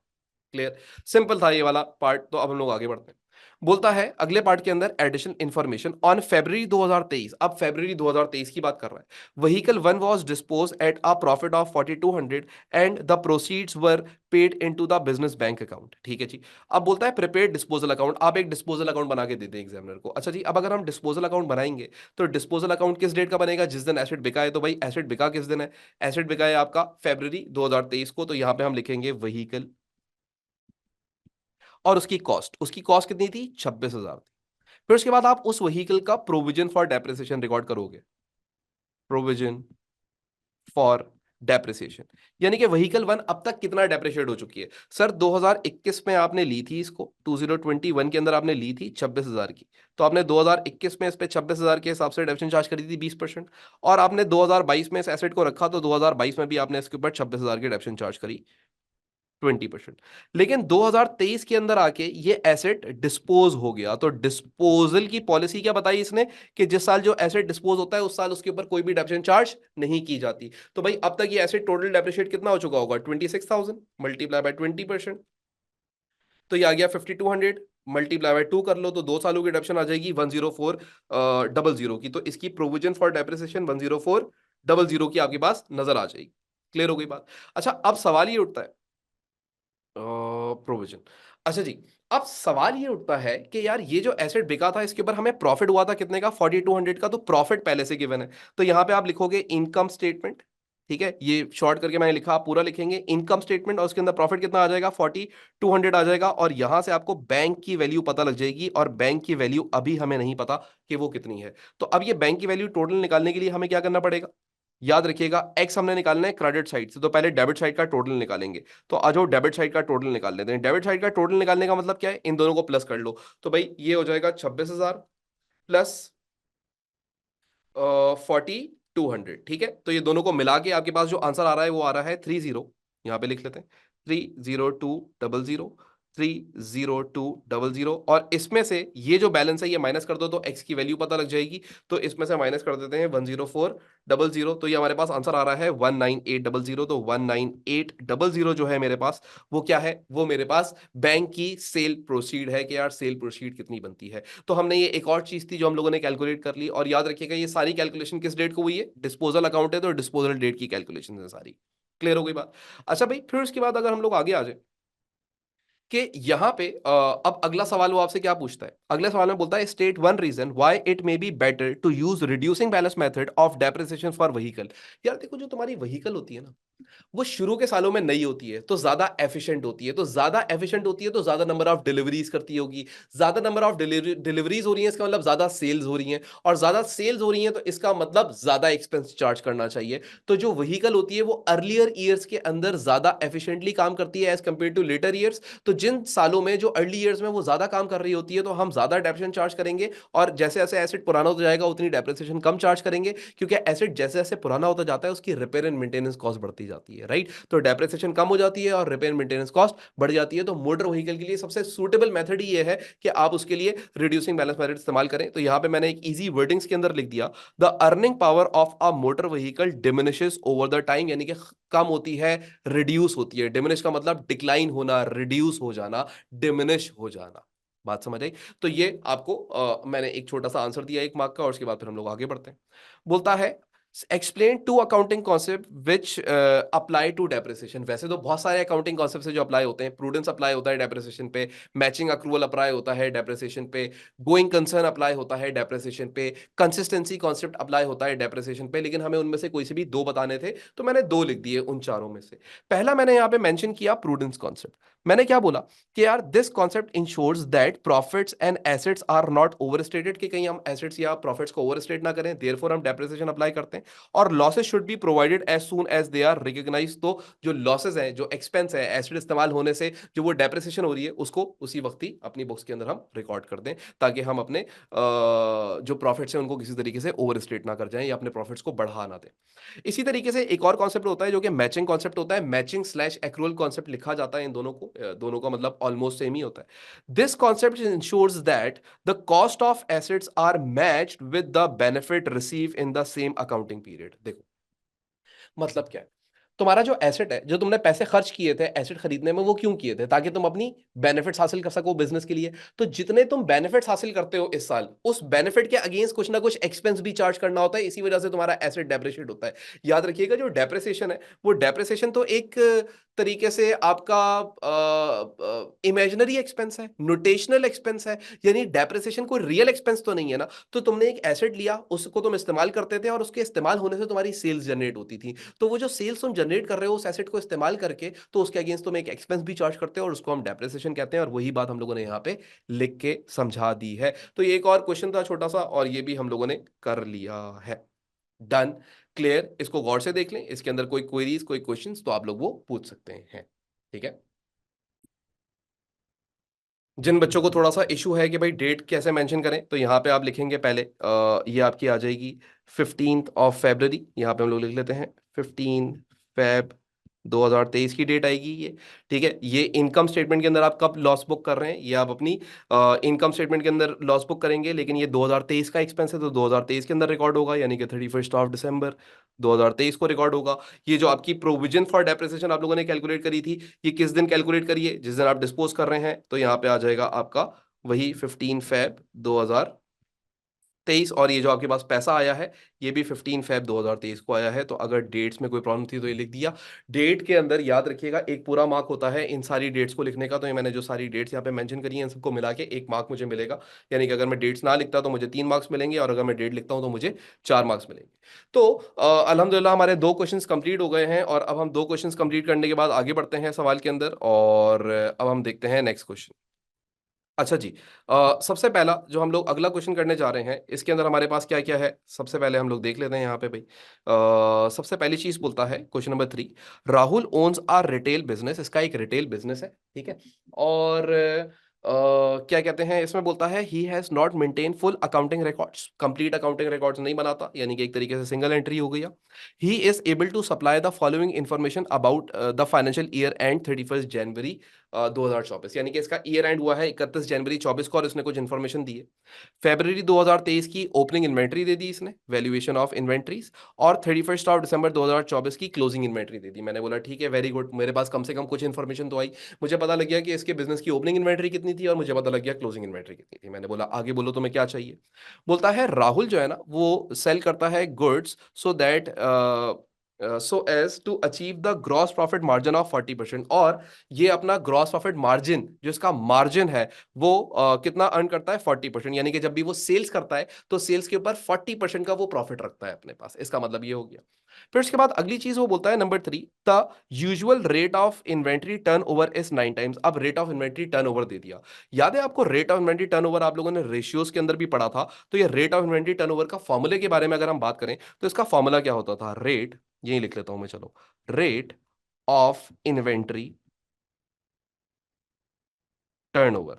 अच्छा, अब rate of inventory turnover 2 time से आता है, 2 तरीके से आता है, यानी या तो rate of inventory turnover in times निकालते हो आप, और rate of inventory turnover in days निकालते हो। यहां पे आपको rate of inventory turnover times में दिया हुआ है, तो यानी कि हम यहां पे टाइम्स वाला फॉर्मूला लिखेंगे। टाइम्स वाला फॉर्मूला क्या बनता है, टाइम्स वाला फॉर्मूला बड़ा सिंपल है, cost of sales, cost of sales divided by average. अब जरा देखते हैं, एवरेज इन्वेंट्री। अब ना इसको बड़े गौर से देखना, इसको ध्यान से समझने की कोशिश करना। सबसे पहले अगर मैं तुमसे बोलूं ये एवरेज इन्वेंट्री कैसे निकलती है, तो एवरेज इन्वेंट्री निकालने का बड़ा सिंपल तरीका है, opening inventory plus closing inventory divided by 2। तो भाई इन दोनों को प्लस करके आपस में और डिवाइड बाय 2 कर लो, तो तुम्हारे पास क्या आ जाएगा, तुम्हारे पास आ जाएगा एवरेज इन्वेंट्री। मैं ऐसे ही निकाल के दिखा रहा हूँ एवरेज इन्वेंट्री कैसे निकलेगी। तो 21,400 प्लस 19,800, तो ये आ गया 41,200 डिवाइडेड बाय 2। तो ये हमारे पास आंसर आ रहा है एवरेज इन्वेंट्री का 20600। अब एग्जामिनर की रिक्वायरमेंट देखो क्या है। एग्जामिनर बोलता है कैलकुलेट करके दे दो सेल्स, हालांकि कुछ भी नहीं दिया सवाल में, ना उसने कोई एक मार्जिन दे दिया, लेकिन सेल्स की वैल्यू नहीं है। तो अब मैं ये देखूंगा कि मैं क्या निकाल सकता हूं सवाल से। तो मेरे पास इस फॉर्मूले के अंदर अगर देखूं तो इस फॉर्मूले में मेरे पास क्या निकल सकता है, इस फॉर्मूले से मैं निकाल सकता हूं cost of sales. So now let's calculate cost of sales first, ठीक है। तो अब अगर हम कॉस्ट ऑफ सेल्स निकालें तो मेरा बेटा रेट ऑफ इन्वेंट्री टर्नओवर कितना है, sir rate of inventory turnover जो आपको दिया हुआ है एग्जामिनर ने, वो दिया हुआ है 9 times, is equal to, sir cost of sales नहीं गिवन, तो cost of sales is x, whereas जो एवरेज इन्वेंट्री है वो आप निकाल चुके हैं opening inventory plus closing inventory divide by 2 करके, तो ये 20600 की बन रही है। तो क्या अगर मैं इन दोनों को आपस में मल्टीप्लाई कर लूं तो क्या मैं कॉस्ट ऑफ सेल्स निकाल लूंगा, यस सर। तो कॉस्ट ऑफ सेल्स कितनी आएगी सबसे पहले तो ये बताते हैं। तो भाई 20600 multiply by 9 is equal to 185,400। ये मेरे पास कॉस्ट ऑफ सेल्स आ गई। मुझे एक चीज नजर आ रही है, सवाल में मार्जिन गिवन है, एंड आई नो दैट कि यार जो मार्जिन है ना वो कॉस्ट ऑफ सेल्स पे अप्लाई नहीं हो सकता। So I need to convert this margin, I need to convert this margin into markup. मुझे क्या करना पड़ेगा, इस मार्जिन को किस में कन्वर्ट करना पड़ेगा, मार्कअप में कन्वर्ट करना पड़ेगा। तो जैसे ही मैं इसको मार्जिन को मार्कअप में कन्वर्ट करूंगा तो मैं उसको अप्लाई कर सकूंगा कॉस्ट ऑफ सेल्स पे in order to calculate the gross profit. तो मैं क्या करूंगा, मैं यहां पे लिखूंगा मार्जिन की परसेंटेज जो कि 40 है, और इसको डिवाइड कर दूंगा 60 से। सर 60 से क्यों डिवाइड कर रहे हैं? देखो, जब भी तुम मार्जिन, मार्जिन का मतलब क्या है, देखो मार्जिन दिया हुआ है 40%, तो 40% का मतलब क्या है, 40/100। अब तुमने अगर इसको कन्वर्ट करना है ना मार्कअप के अंदर, मार्क अप के अंदर, तो तुम क्या करोगे, न्यूमरेटर को डिनोमिनेटर में से सबट्रैक्ट कर दोगे। तो न्यूमरेटर में 40 है, डिनोमिनेटर में कितना है, 100 है, तो 100 में से 40 सबट्रैक्ट कर दो तो बचेगा कितना, 60 बचेगा। तो ये कन्वर्जन हो गई, इतना सिंपल होता है। और अगर मार्कअप टू मार्जिन जा रहे हो तो न्यूमरेटर को डिनोमिनेटर के अंदर ऐड कर दो। सिंपल, ऐसे लॉजिकली बनती है ये बात। अच्छा जी, अब आ जाए हम लोग अपना ग्रॉस प्रॉफिट निकाल लेते हैं। मैं जैसे ही ये काम करूंगा ना, जैसे ही मैं ये वाला काम करूंगा ना अपना, वैसे ही मेरे पास कैलकुलेट होके क्या आ जाएगा, ग्रॉस प्रॉफिट। तो सो now let's calculate gross profit. Gross profit, मुझे बताओ मेरा ग्रॉस प्रॉफिट कितना आ रहा है। भाई ग्रॉस प्रॉफिट आ जाएगा 185,400 multiply by 40 divided by 60 is equal to 123,600। ये मेरे पास ग्रॉस प्रॉफिट आ गया। आपको एक बात पता है कि अगर मैं कॉस्ट ऑफ सेल्स के अंदर ग्रॉस प्रॉफिट को ऐड कर देता हूं ना, तो मेरे पास सेल्स आ जाती है। ये समझाने के लिए मैं आपको लिख दिया।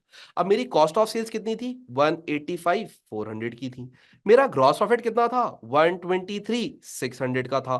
तो इन दोनों को आपस में ऐड करूंगा तो मैं क्या चीज कैलकुलेट कर जाऊंगा, सेल्स कैलकुलेट कर जाऊंगा। तो इसमें ऐड कर लेते हैं 185,400, तो ये हमारे पास आंसर आ रहा है 309,000। और ये 309,000 की मेरे पास कैलकुलेट होके क्या आ गई, सेल्स कैलकुलेट होके आ गई हैं। और उसने आपसे मांगा भी क्या था, रेवेन्यू मांगा था कि भाई रेवेन्यू बता दो, यानी सेल्स बता दो कि कितनी है। तो ये उसने 4 मार्क्स के लिए आपसे ये बात मांगी थी। मैंने आपको यहाँ पे सारी कैलकुलेशन करके जितना डिटेल में मैं आपको समझा सकता था मैंने वो सारा समझा दिया। आई होप कि ये वाली बात आपको क्लियर हो जाएगी।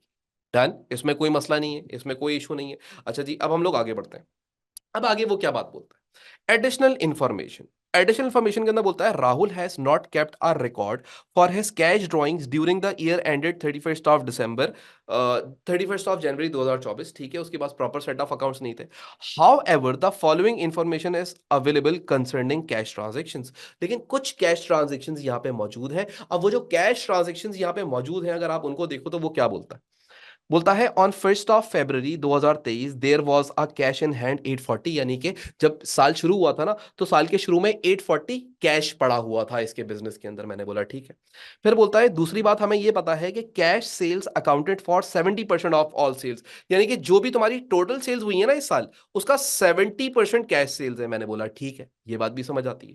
फिर उसके बाद अगली बात वो बोलता है the bank statement record the total cash takings 187,300 for the year ended 31 January 2024। बोलता है कि बैंक स्टेटमेंट में ये पता लगा कि 187,300 कैश बैंक अकाउंट में जमा करवा दिया गया है। मैंने बोला ठीक है। फिर उसके बाद बोलता है however at 31 of January 2024 there were cash takings. Cash taking sales को कहा जाता है। कैश टेकिंग्स बैंक, यानी कि कुछ सेल्स का पैसा बैंक में जमा करवाया गया बट नॉट येट क्लियर्ड 3,800। यानी कि अब तक मैं टोटल बैंक में कितना जमा करवा चुका हूं, मैंने पहले पैसा जमा करवाया था 187,300, और उसके बाद फिर मैंने 3,800 और जमा करवाया जो कि अभी तक जमा हुआ नहीं है, बट मैं बैंक में जमा करवा चुका हूं। आज नहीं तो कल वो मेरे बैंक के अंदर क्रेडिट हो जाएगा। यानी ये दोनों को मिला के टोटल पैसा अब तक मैं अपना कैश का निकाल के बैंक अकाउंट में जमा करवा चुका हूं, यानी मेरे पास कैश से निकल चुका है ये पैसा। इसका मतलब ये है। फिर उसके बाद बोलता है आगे, number 4, cash was used to pay a part-time assistant wages of 320 per week. The assistant worked 44 weeks during the year। यानी कि मेरे पास एक असिस्टेंट था जिसको मैं $320 दिया करता था पर वीक, और उसने 44 वीक्स पूरे साल में काम किया है। तो मैंने इसको टोटल पैसे कैश में कितने दिए होंगे, 14080, दोनों को मल्टीप्लाई करके आंसर आ गया।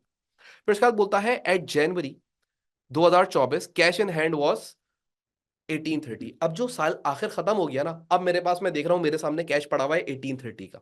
जब साल शुरू हुआ था तो कैश कितना पड़ा हुआ था, 840 का। साल खत्म हो गया तो कैश कितना पड़ा हुआ है, 1830 का। साल शुरू हुआ था तो कैश कितना पड़ा हुआ था, 840 का। टोटल जो सेल्स है उसमें से कैश सेल्स कितनी है, 70%। कैश सेल्स का पैसा मैं कितना बैंक में जमा करवा चुका हूं, ये दोनों पैसे मैं बैंक में जमा करवा चुका हूं। जबकि ये जमा हो चुके हैं बैंक में, लेकिन ये अभी क्लियरिंग प्रोसेस में, ये भी जमा हो जाएंगे आज नहीं तो कल। लेकिन मैं तो अपने पास से कैश अकाउंट में से निकाल के बैंक में जमा करवा चुका हूं।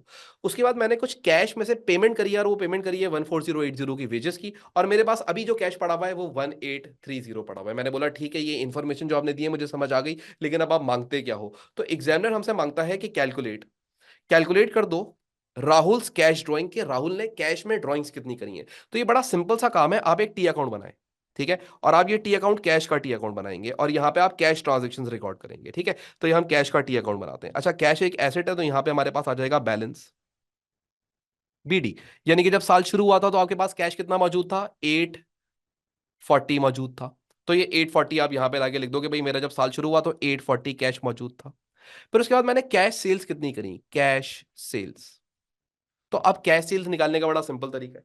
भाई टोटल सेल्स कितनी है, भाई टोटल सेल्स है 309 की, तो इसका 70% जो है वो क्या हो जाएंगी, कैश सेल्स हो जाएंगी। तो 309 multiply by 70 divided by 100 is equal to 216,300। ठीक है, तो यहां पे मेरे पास कैश सेल्स कितनी आ रही है, 216,300 की। जिन बच्चों को कंफ्यूजन है, 309,000 का 70% निकाला है मैंने, क्योंकि सवाल में ये बोला हुआ था इसका 70% कैश सेल्स था, तो ये भी कैश आया ना, तो मैंने कैश को ऐड कर दिया। अब मेरे पास से गया क्या, मैंने कुछ बैंक के अंदर पैसा रखवाया था, तो मैंने बैंक में पैसा रखवाया तो कैश निकला, कैश क्रेडिट और बैंक डेबिट, तो कैश को क्रेडिट कर दूंगा।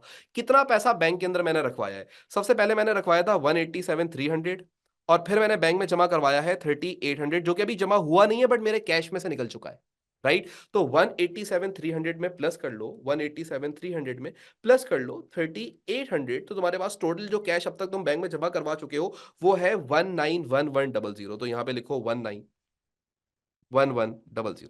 कुछ वेजेस आपने पे करी थी, और जो आपने वेजेस पे करी थी ना, वो आपने वेजेस पे करी थी 14080 की, तो यहां पे लिखोगे 14080। क्लियर हो गई बात। और उसके बाद तुम लोग क्या करोगे, उसके बाद तुम लोग यहां पे अपना बैलेंस सीडी लिखोगे, यानी क्लोजिंग बैलेंस, बैलेंस सीडी। अब जो तुम्हारा बैलेंस सीडी है, ये बैलेंस सीडी कितना गिवन है सवाल के अंदर, ये बैलेंस सीडी तुम्हें गिवन है 1830 का, तो ये 1830 यहां पे लाके आप रिकॉर्ड कर लेंगे, 1830। और आपने जो ड्राइंग्स करी हैं वो आपको पता लग जाएंगी, तो ड्राइंग्स निकाली होंगी, ड्राइंग्स की होंगी, तो कैश क्रेडिट हुआ होगा, तो क्रेडिट साइड से ड्राइंग्स आपको क्या हो जाएंगी, पता लग जाएंगी। अब ड्राइंग्स यानी कि एक्स इस साइड पे है ना, तो पहले ऑपोजिट साइड का टोटल निकाल लो। तो भाई आ जाओ, इसका टोटल निकाल लेते हैं। ठीक है, तो हम लोग इसकी ये कैलकुलेशन कर रहे हैं। अच्छा, आप प्लस माइनस करके भी कर सकते थे, टी अकाउंट बना के भी कर सकते हैं, मुझे लगता है कि बच्चे को टी अकाउंट में ज्यादा बेहतर समझ आता है कि आया और गया से, तो उसको क्लियर रहेगा। तो यहाँ पे हम करते हैं 840 प्लस 216,300, तो ये आंसर आ रहा है 217,140, 217,140। और इसमें से अब क्या करो, ये और ये माइनस कर दो, तो माइनस करते हैं 1830, माइनस करते हैं 14080, माइनस करते हैं 191100, तो हमारे पास आंसर आ रहा है 1010130 की ड्राइंग्स। तो ड्राइंग्स जो हैं, या जो कैश ड्राइंग्स हैं, कैश ड्राइंग्स जो हैं वो कितने की हैं, 10130 की। बच्चा मैक्सिमम इसमें पता है कहाँ कंफ्यूज होता, बच्चा कंफ्यूज होता है ये वैल्यू के अंदर। क्यों, क्योंकि उसे ये बात नहीं समझ आती कि यार ये तो पैसा अभी बैंक में गया नहीं है, जमा नहीं हुआ है, तो ये तो कैश के अंदर ही मौजूद होगा। नहीं, तुम अपने पास से उठाया तुमने पैसा, चलते हुए गए बैंक और बैंक में ले जाके दे दिया। अब वो क्लियरिंग प्रोसेस में तुम्हारे पास से तो कैश कम हो गया ना, तो ये दोनों कैश तुम्हारे पास से कम हो चुके हैं, तो देयरफॉर ये दोनों ही यहाँ पे क्रेडिट साइड के ऊपर शो होने चाहिए थे। डन। तो इसको आप अपने पास साथ साथ बना लें। ये आपका जो कैश ड्राइंग्स का बैलेंस है, ये आप एग्जामिनर को शो कर देंगे कि भाई जो मेरा कैश ड्राइंग का बैलेंस आ रहा है, 5 मार्क्स के लिए उसने मांगी थी ये आसान सी चीज, तो हमने उसको ये यहाँ पे कैलकुलेट करके दे दी, और इसके अंदर अब कोई इश्यूज नहीं है। वंस हमने ये वाला काम कर लिया और ये चीज हमें समझ आ गई, यानी कि अब हमें इसके अंदर कोई इश्यूज नहीं है, तो हम लोग आगे बढ़ जाएंगे। अब आगे देखो, आगे वो सवाल के अंदर क्या बोलता है, बोलता है additional information. Rahul accountant has suggested he should start keeping full accounting records and that he should use an accounting software package। ठीक है, तो उसके भाई अकाउंटेंट ने सजेस्ट किया है कि भाई आप ऐसे ऐसे कर लो, एक सॉफ्टवेयर रखो और उसके ऊपर फुल कंप्लीट अकाउंटिंग करो।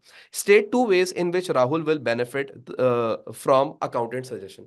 यानी ये जो उसको सजेशन मिली है उससे इसको क्या फायदा होगा वो बता दो। भाई फुल अकाउंटिंग रिकॉर्ड बनाने के तो फायदे ही फायदे हैं, कंप्लीट अकाउंटिंग करने के तो बहुत सारे फायदे हैं। सबसे पहला फायदा ये है कि आपको डिसीजन मेक करने में आसानी रहती है, सबसे बड़ा फायदा कि यार आप अपने बिजनेस चलाने के लिए तुम्हें डिसीजन लेने के लिए तुम्हें अकाउंट्स देखने हैं, और अकाउंट्स देखोगे नहीं तो डिसीजन कैसे लोगे। तो सबसे पहली चीज मैंने यहाँ पे मेंशन करी है, possibility of improved decision making. दूसरी चीज, easier to provide detail required by external organisations. अब ये easier to provide details required by external organisations का मतलब क्या है, भाई कभी तुम्हें लोन की जरूरत पड़ गई, तो लोन लेने के लिए तुम बैंक जाओगे, बैंक बोलेगा भाई अपने अकाउंट्स तो दिखाओ बिजनेस के। तो जो बिजनेस के अकाउंट्स हैं वो तुम्हारे पास प्रॉपर्ली बने हुए होंगे, तुम उसको ले जाके दिखा दोगे। इस हालत में अकाउंट्स नहीं दिखा सकते, सिंगल एंट्री की हालत में अकाउंट्स नहीं दिखा सकते। ठीक है, इसी तरीके से गवर्नमेंट तुमसे मांग लेती है कि भाई आपकी टैक्स वगैरह हमें चेक करना है, आप हमें अपने अकाउंट्स दिखाएं। तो उसके लिए आपके प्रॉपर सेट ऑफ अकाउंट्स बने हुए होने चाहिए। तो वो एक ये फायदा हो गया। अच्छा जी, फिर उसके बाद आगे वो आपसे बात करता है, बोलता है explain two possible reasons, explain two possible reasons for not accepting the accountant suggestion. भाई अब वो ये कह रहा है कि दो ऐसे रीजन भी बताओ मुझे कि इसको क्यों नहीं अपने अकाउंटेंट की सजेशन मान लेनी चाहिए। अकाउंटेंट क्या बोल रहा था कि अकाउंटिंग सॉफ्टवेयर ले लो और उसके ऊपर काम कर लो। अब क्यों नहीं माननी चाहिए, इसके बहुत सारे रीजंस हो सकते हैं। जैसे कि सबसे पहला रीजन ये हो सकता है कि भाई इसकी जो कॉस्ट है ना वो इंक्रीज हो जाएगी। अब यहां पे देखो मैंने पहली बात लिखी, there will be additional cost, these cost include the equipment cost, इसको इक्विपमेंट खरीदना पड़ेगा, सॉफ्टवेयर खरीदना पड़ेगा, and the cost of paying someone to maintain the accounting record, और किसी की एक सैलरी बांधनी पड़ेगी जो इसके अकाउंटिंग रिकॉर्ड्स को दिखा करेगा।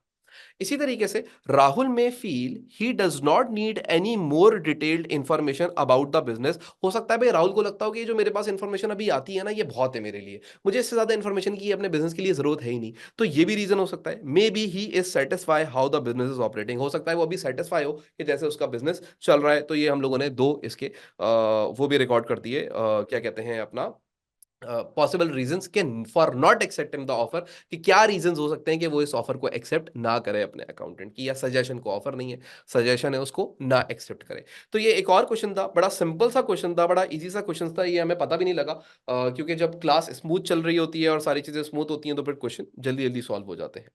ठीक है, क्वेश्चन नंबर 4 बोलता है K Limited uses absorption costing at one of its factory. ठीक है, एक फैक्ट्री के ऊपर ये एब्जॉर्प्शन कॉस्टिंग चलाते हैं। The product manufactured in this factory goes through two production departments, cutting department and finishing department. यानी कि होता क्या है कि भाई दो डिपार्टमेंट में से होती हुई ये प्रोडक्ट तैयार होती है। The following budgeted information was available for the year ended 31st of December 2023। अब आपको दो इंफॉर्मेशन दे रहा है, कटिंग डिपार्टमेंट की भी कुछ इंफॉर्मेशन दे रहा है और फिनिशिंग डिपार्टमेंट की भी कुछ इंफॉर्मेशन दे रहा है। अगर तुम नोटिस करो तो ओवरहेड एब्जॉर्प्शन रेट दिया हुआ है इसने 3.62 और एब्जॉर्प्शन ओवरहेड रेट दिया हुआ है इसने 3.34। जो बच्चे थोड़ा पढ़ने वाले हैं या जिन लोगों ने पहले से ये चीज पढ़ी हुई है वो थोड़ा सा इस चीज को देख के कंफ्यूज होंगे कि यार सर ये जो इन्होंने यहाँ पे सवाल में हमें OAR दिया हुआ है, ये OAR या ओवरहेड एब्जॉर्प्शन रेट किस बेसिस के ऊपर निकाला हुआ है? क्या इन्होंने ये OAR लेबर रेट पे निकाला है या इन्होंने ये OAR मशीन आवर्स पे निकाला हुआ है? लेबर आर पे निकला है या मशीन आर पे निकला है, ये एक क्वेश्चन आएगा आपके दिमाग में। तो अब मैं आपको बता देता हूं कि यार डिपार्टमेंट जो कटिंग डिपार्टमेंट है वो कैपिटल इंटेंसिव है या लेबर इंटेंसिव है, तुम ये चेक कर लो। कैपिटल इंटेंसिव का मतलब क्या मशीनरी ज्यादा चलती है, लेबर इंटेंसिव का मतलब या लेबर ज्यादा काम करती है इस डिपार्टमेंट में। तो तुम्हें यह नजर आया कि ये जो डिपार्टमेंट है इसके अंदर मशीनरी ज्यादा चलती है। क्या ज्यादा चलती है? मशीनरी। तो जो OAR भी निकला होगा ना वो बेस्ड ऑन मशीन आवर्स निकला होगा, यानी कि ये 3.62 पर मशीन आर है, इसको ऐसे पहचाना जाता है। ये मैं बता रहा हूं ना, ये इसने काफी, अब जो सवाल पूछ रहा है ये बड़ा टेक्निकली साउंड सवाल पूछ रहा है। क्योंकि बच्चा अगर जैसे अगर रेगुलर क्लासेस पूरा साल पढ़ता हुआ है तो उसे हर एक बात पता होगी, बिल्कुल पता होगी। लेकिन अगर किसी बच्चे ने क्लासेस मिस करी हैं या उसे पूरा कॉन्सेप्ट नहीं आता तो बड़ा कंफ्यूज हो जाएगा इस सवाल के अंदर। क्योंकि इसमें पूरे सवाल में आगे भी, क्योंकि अभी आगे भी आप जाके देखोगे इस सवाल में कहीं पे भी नहीं बताया हुआ कि ये OAR किसकी बेसिस पे निकला हुआ है। तो ये आपने खुद पहचानना था। तो भाई क्या पहचानने का आसान तरीका, मशीन आर ज्यादा थे इस डिपार्टमेंट में तो ये OAR मशीन की बेस पे निकला है, यानी मशीन आर की बेसिस पे निकला है। और उसी जगह जो तुम्हारा दूसरा OAR है, इस फिनिशिंग डिपार्टमेंट को अगर तुम देखो तो इस फिनिशिंग डिपार्टमेंट के अंदर लेबर आवर्स ज्यादा इस्तेमाल हुए हैं या मशीन आवर्स ज्यादा इस्तेमाल हुए हैं? सर लेबर ज्यादा इस्तेमाल हुई है। तो इसका मतलब ये जो डिपार्टमेंट है, जो फिनिशिंग डिपार्टमेंट है, वो लेबर इंटेंसिव एनवायरमेंट है, वो लेबर इंटेंसिव डिपार्टमेंट है। यहां पे लेबर ज्यादा काम करती है तो OAR भी किसकी बेसिस पे निकाला होगा? लेबर आर की बेसिस पे, यानी कि पर लेबर आर निकला हुआ है ये 2.34। याद रखना मेरी इस बात को, परसों जब पेपर होगा तो उसके अंदर भी हो सकता है कि इस टाइप की कोई बात कर जाए एग्जामिनर। खैर आगे, लेबर आर इस डिपार्टमेंट में इतने यूज हुए हैं, मशीन आर्स इस डिपार्टमेंट में इतने यूज हुए हैं, और इस डिपार्टमेंट में लेबर आर इतने और मशीन आर इतने। मैंने बोला ठीक है। ये इंफॉर्मेशन मुझे एग्जामिनर ने दे दी और इस इंफॉर्मेशन के अंदर मुझे कोई इशू नहीं। मैं आगे बढ़ा और मैंने देखा कि यार अब आगे बोलता है a customer place an order for 250 units in November 2023। भाई एक कस्टमर है, उसको 250 यूनिट्स चाहिए। The following budgeted information is available about the product of 1 unit. यानी कि बोल रहा है कि भाई एक यूनिट की आपको कुछ इंफॉर्मेशन यहाँ पे वो प्रोवाइड कर रहा है। सबसे पहले पर यूनिट डायरेक्ट मटेरियल देता है, वो कितना देता है 17.28 देता है।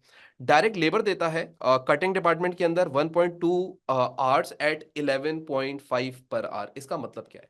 यानी कि कटिंग डिपार्टमेंट में लेबर जो है जब एक यूनिट बनाएगी ना, तो एक यूनिट बनाने के लिए लेबर कितने घंटे काम करेगी? 1.2 आवर्स काम करेगी। और लेबर को हम पैसा कितना देंगे पर घंटा? 11.50 पर आवर पैसा देंगे लेबर को कटिंग डिपार्टमेंट के अंदर। इसी तरीके से फिनिशिंग डिपार्टमेंट के अंदर जो हमारी लेबर है वो एक यूनिट बनाने में 3.1 आवर काम करेगी और उसको 11.5 पर आवर का पेमेंट दिया जाएगा। इसका मतलब ये हो गया, यानी कि हमें डायरेक्ट लेबर पता है दोनों डिपार्टमेंट्स की कितनी कितनी। उसके बाद आगे वो बोलता है मशीन आवर्स, मशीन कितने कितने घंटे काम करेंगी। कटिंग डिपार्टमेंट के अंदर मशीन चलेगी 2.2 आवर्स और फिनिशिंग डिपार्टमेंट के अंदर मशीन चलेगी 1.4 आवर्स। मैंने बोला ठीक है, इतनी बात समझ आ गई। The selling price are to be set to achieve a profit margin of 40%। और बोलता है कि भाई सेलिंग प्राइस ऐसी होगी वो 40% का मार्जिन अचीव कर रही हो। ठीक है, अब हम लोग यहाँ पे क्या करेंगे, हम लोग यहाँ पे सबसे पहले बोलेंगे prepare a statement to show a total selling price for the customers order. यानी कि 250 यूनिट्स का टोटल सेलिंग प्राइस आपने निकालनी है। अब ये सेलिंग प्राइस निकालना कोई मुश्किल काम नहीं है। सबसे पहले ना सेलिंग प्राइस निकालने के लिए तुम्हें पता होनी चाहिए कि ये जो चीज बना रहा हूं इसकी कॉस्ट कितनी है। तो आज सबसे पहले तो हम इसकी कॉस्ट कैलकुलेट करते हैं। अब इसकी कॉस्ट कैलकुलेट करने के लिए मैं सबसे पहले अपने पास यहाँ पे लिखूंगा कि भाई इसके ऊपर डायरेक्ट मटेरियल कितना लग रहा है। Direct material. अब अगर तुम डायरेक्ट मटेरियल देखो तो पर यूनिट मटेरियल कितना है? पर यूनिट मटेरियल है $17, 17.28। और तुम कितने यूनिट्स बनाओगे? सर आप यूनिट्स बनाएंगे 250। तो 250 यूनिट्स के ऊपर टोटल मटेरियल कितना लग जाएगा बताओ? सर इसको आपस में मल्टीप्लाई कर लेंगे हम लोग। तो 17.28 मल्टीप्लाई बाय 250। तो ये आंसर आ रहा है हमारे पास 4320। तो यहाँ पे हम लिख लेते हैं ये मल्टीप्लाई बाय 250। तो हमारे पास आंसर आ जाएगा। वो आंसर कितना आएगा? मटेरियल की कॉस्ट कितनी आ जाएगी? The material cost will be 4320 की। क्लियर हो गई बात? अब उसके बाद हम लोग रिकॉर्ड करेंगे अगली चीज जो कि है लेबर। तो यहाँ पे हम लिखेंगे डायरेक्ट लेबर। अब डायरेक्ट लेबर ना दो डिपार्टमेंट्स में काम कर रही है, एक कटिंग डिपार्टमेंट में काम कर रही है। अब जरा देखना, एक कटिंग डिपार्टमेंट में काम कर रही है और एक लेबर है जो फिनिशिंग डिपार्टमेंट में काम कर रही है।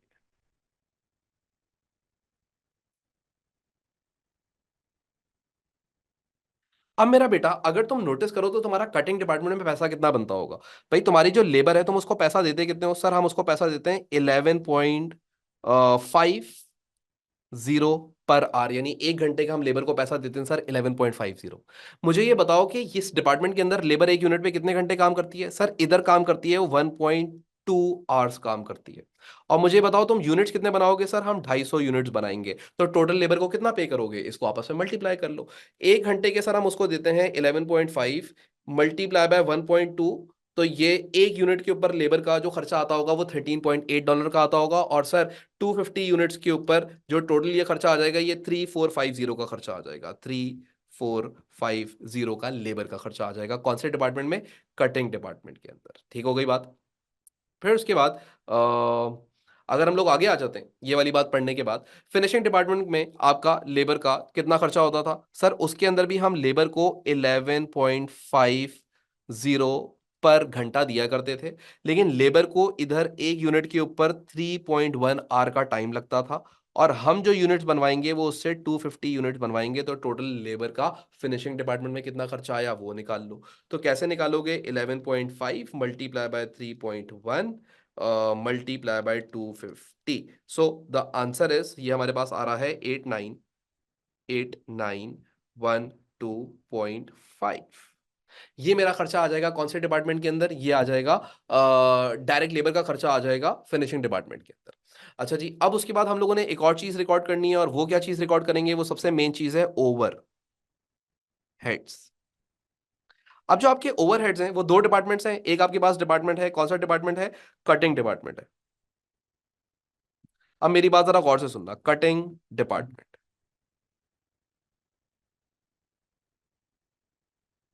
मुझे ये बताओ कि तुम्हारा ओएआर कितना था, ओवरहेड का खर्चा कितना था। सर हमारे पास जो कटिंग डिपार्टमेंट है उसके अंदर जो ओएआर का खर्चा था वो था 3.62। कितने का था? 3.62। तो यहाँ पे मल्टीप्लाई करोगे तुम 3.62 को, लेकिन किससे मल्टीप्लाई करोगे, सवाल ये उठता है आपका अब यहाँ पे कि यार आपका जो ये खर्चा है ये आप, अरे यार ये गलत हो गया हमसे, अच्छा जी, ये जो हमारा खर्चा है ओ ए आर का 3.62, इसको मल्टीप्लाई कैसे करेंगे सर? ये जो आपके पास 3.62 है ना, ये आपने कैलकुलेट किया हुआ था पर मशीन आर, कितने से? पर मशीन आर। तो आप इसको मल्टीप्लाई भी करेंगे किससे? पर मशीन आर से। तो कटिंग डिपार्टमेंट के अंदर मशीन ने कितने घंटे काम किया है? 2.2 घंटे चलती थी मशीन एक यूनिट को बनाने के लिए, तो मल्टीप्लाई बाय 2.2 आर, मल्टीप्लाई बाय कितने यूनिट्स बनवाए हैं? 250 यूनिट्स बनाए हैं, तो इसको आप मल्टीप्लाई कर लोगे। इतनी सिंपल सी ये साइंस है। तो 3.62 मल्टीप्लाई बाय 2.2 मल्टीप्लाई बाय 250, तो ये हमारे पास आंसर आ रहा है 1991। और इसी तरीके से जब फिनिशिंग डिपार्टमेंट,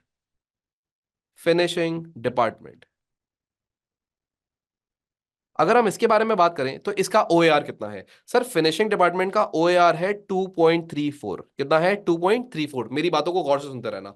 लेकिन मेरा बेटा मुझे ये बताओ कि ये जो डॉलर 2.34 है ये पर लेबर आर है या मशीन आर? सर ये पर लेबर आर था। तो अब मुझे बताओ कि यार आपकी जो लेबर है वो कितने घंटे काम करती थी फिनिशिंग डिपार्टमेंट के अंदर? सर 3.1 आर। अब बच्चे क्या करते हैं? 1.4 से मल्टीप्लाई कर देंगे गलती से। भाई नहीं, ओ आर किसकी बेसिस पे? लेबर आर की ना, तो मल्टीप्लाई भी किससे करोगे? लेबर आर से मल्टीप्लाई करोगे। तो लेबर आर कितना है आपका? 3.1 आर, राइट, 3.1 आर। और इसको मल्टीप्लाई करोगे, कितने यूनिट्स बनवा रहे हो? 250 यूनिट्स बनवा रहे हो, तो 250 से मल्टीप्लाई कर लोगे। तो आ जाओ, 2.34 मल्टीप्लाई बाय 3.1 मल्टीप्लाई बाय 250, तो ये हमारे पास आंसर आ रहा है 1813.5। डन। अब हमने क्या करना है? अब हम लोगों ने टोटल कॉस्ट निकाल लेनी है। सारी कॉस्ट आ गई भाई, मटेरियल की कॉस्ट भी आ गई, लेबर की कॉस्ट भी आ गई और ओवरहेड की कॉस्ट भी आ गई। डन हो गई बात। अच्छा जी, अब कोई वेरिएबल ओवरहेड्स थे नहीं, तो वेरिएबल ओवरहेड्स हमने रिकॉर्ड नहीं करे। अब हम लोग क्या करेंगे? इधर टोटल कॉस्ट निकाल लेंगे। तो भाई टोटल कॉस्ट कितनी आएगी? अब टोटल कॉस्ट निकालने के लिए इन सबको आपस में प्लस कर लेंगे। 1813.5 कैलकुलेटर पे लिखा हुआ है पहले से, प्लस 1991 प्लस 8912.5 प्लस 3450 प्लस 4320, तो ये मेरे पास आंसर आ रहा है 20487। ये कितना आ गया? 20487।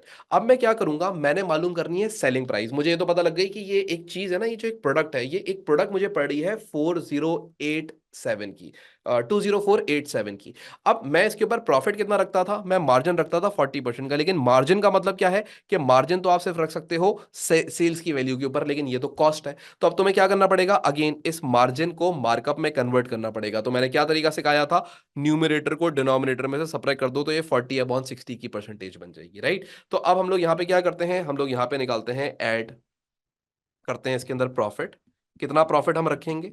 तो प्रॉफिट रखेंगे हम 20487 का, 40% का मार्जिन था, तो इसका मार्कअप कितना बन जाएगा? 40/60। तो इसका अब निकाल लेते हैं, multiply by 40 divided by 60 is equal to 13685। ये हम प्रॉफिट रखते हैं। तो टोटल सेल्स हम लोग कितनी करेंगे? टोटल टोटल सेलिंग प्राइस जो उस कस्टमर को हम बताएंगे। तो भाई हमें चीज पड़ती है इतने की, हम बनाते हैं तो इतने की कॉस्ट पड़ती है, और उसके ऊपर हम इतने रुपए का प्रॉफिट रखेंगे। तो भाई जो हम तुम्हें बेचेंगे ना, तो 13685 प्लस 20487 हम तुम्हें बेचेंगे ये 34145 का। कितना सिंपल हो गया, देख लो उसको गौर से। तो हम लोगों ने उसको सेलिंग प्राइस कोट कर दी, जो सेलिंग प्राइस थी जो हमें कोट करनी थी वो हम लोगों ने उसको कैलकुलेट करके रिकॉर्ड कर दी। डन हो गई बात। यहां तक इसको गौर से देख लें। यहां पे बच्चा अक्सर कंफ्यूज हो जाता है, लेकिन याद रखिएगा तुमने ऊपर निकाली क्या थी? कॉस्ट निकाली थी। तो मार्कअप लगता है कॉस्ट के ऊपर, मार्कअप अप्लाई होता है, मार्जिन अप्लाई नहीं होता। तो जब मार्जिन दिया हुआ हो सवाल में, तो उसको मार्कअप में कन्वर्ट कर लोगे। कन्वर्ट करना आसानी से बता दिया कि मार्जिन टू मार्कअप जा रहे हो तो न्यूमरेटर को डिनोमिनेटर में से सब्ट्रैक्ट कर लो। तो 40% है तो 40/60 कर लो। अगर 50% होता तो 50/50 कर लेते। अगर 20% होता तो 20/80 कर लेते उसको कन्वर्ट करने के लिए। बात समझ रहे? न्यूमरेटर में जो भी हो उसको डिनोमिनेटर में से सब्ट्रैक्ट कर दो। डिनोमिनेटर में हमेशा बाय डिफॉल्ट 100 होगा, क्योंकि परसेंटेज का मतलब क्या होता है? 100 होता है। तो वो माइनस कर दो, तुम्हें पता लग जाएगा कन्वर्जन। आई होप कि ये आप लोग के पास 13685, 13658। अच्छा, मैंने इधर गलत लिख दिया होगा, कैलकुलेटर में सही रहने दिया होगा। 13658 है, 13658 बता रहे हैं मुझे। ऐसा ही है। ठीक है। अच्छा भाई, हाँ वो मैंने कैलकुलेटर पे ही रहने दिया होगा ना आंसर, तो मेरे पास डायरेक्ट फिर वो सही हो गई आ गया। तो क्या ये वाली बात क्लियर हो गई है सबको? डन है, यहां तक कोई मसला नहीं है। अब आगे बढ़ सकते हैं हम लोग सवाल के अंदर। अब आप लोग जब सवाल में आगे बढ़ते हैं और अब आप लोग देखते हैं सवाल के अंदर अब क्या है। अब वो बोलता है सवाल में, ये भी बड़ा इंपॉर्टेंट कॉन्सेप्ट है, ये मैं ना हमेशा अपनी क्लासेस के अंदर पढ़ाते हुए हमेशा ये कॉन्सेप्ट देता हुआ आया हूं। इस कॉन्सेप्ट को देखिएगा, एडिशनल इंफॉर्मेशन। इस इंफॉर्मेशन के अंदर बोलता है actual production hours for the year ended 31 December 2023 were as follows. अभी आपको एक्चुअल प्रोडक्शन आवर्स दे रहा है कि भाई एक्चुअल में कितने घंटे काम हुआ। कटिंग डिपार्टमेंट में लेबर ने 16,000 घंटे काम किया और फिनिशिंग डिपार्टमेंट में लेबर ने 7,900 घंटे काम किया। मशीन जो चली आपकी वो 24,300 घंटे चली कटिंग डिपार्टमेंट में, और 5,800 आवर्स मशीन चली आपकी फिनिशिंग डिपार्टमेंट में। यानी कि ये एक्चुअल में जो काम हुआ है वो यहाँ पे आ गया। जो ऊपर जो डेटा प्रोवाइडेड था कि भाई कितनी कितनी देर चलेगी, तो ये सारा बजटेड डेटा था। ये कौन सा डेटा था? बजटेड डेटा था। खुद भी वो एग्जामिनर बोलता है कि कौन सा डेटा है? बजटेड फोरकास्टेड डेटा है। और ये जो है ये इसने आपको एक्चुअल डेटा प्रोवाइड कर दिया। अच्छा, अब हम लोग देखते हैं, सही है, ये एक्चुअल डेटा प्रोवाइड तो तुमने कर दिया, तुम्हें चाहिए क्या ये बताओ।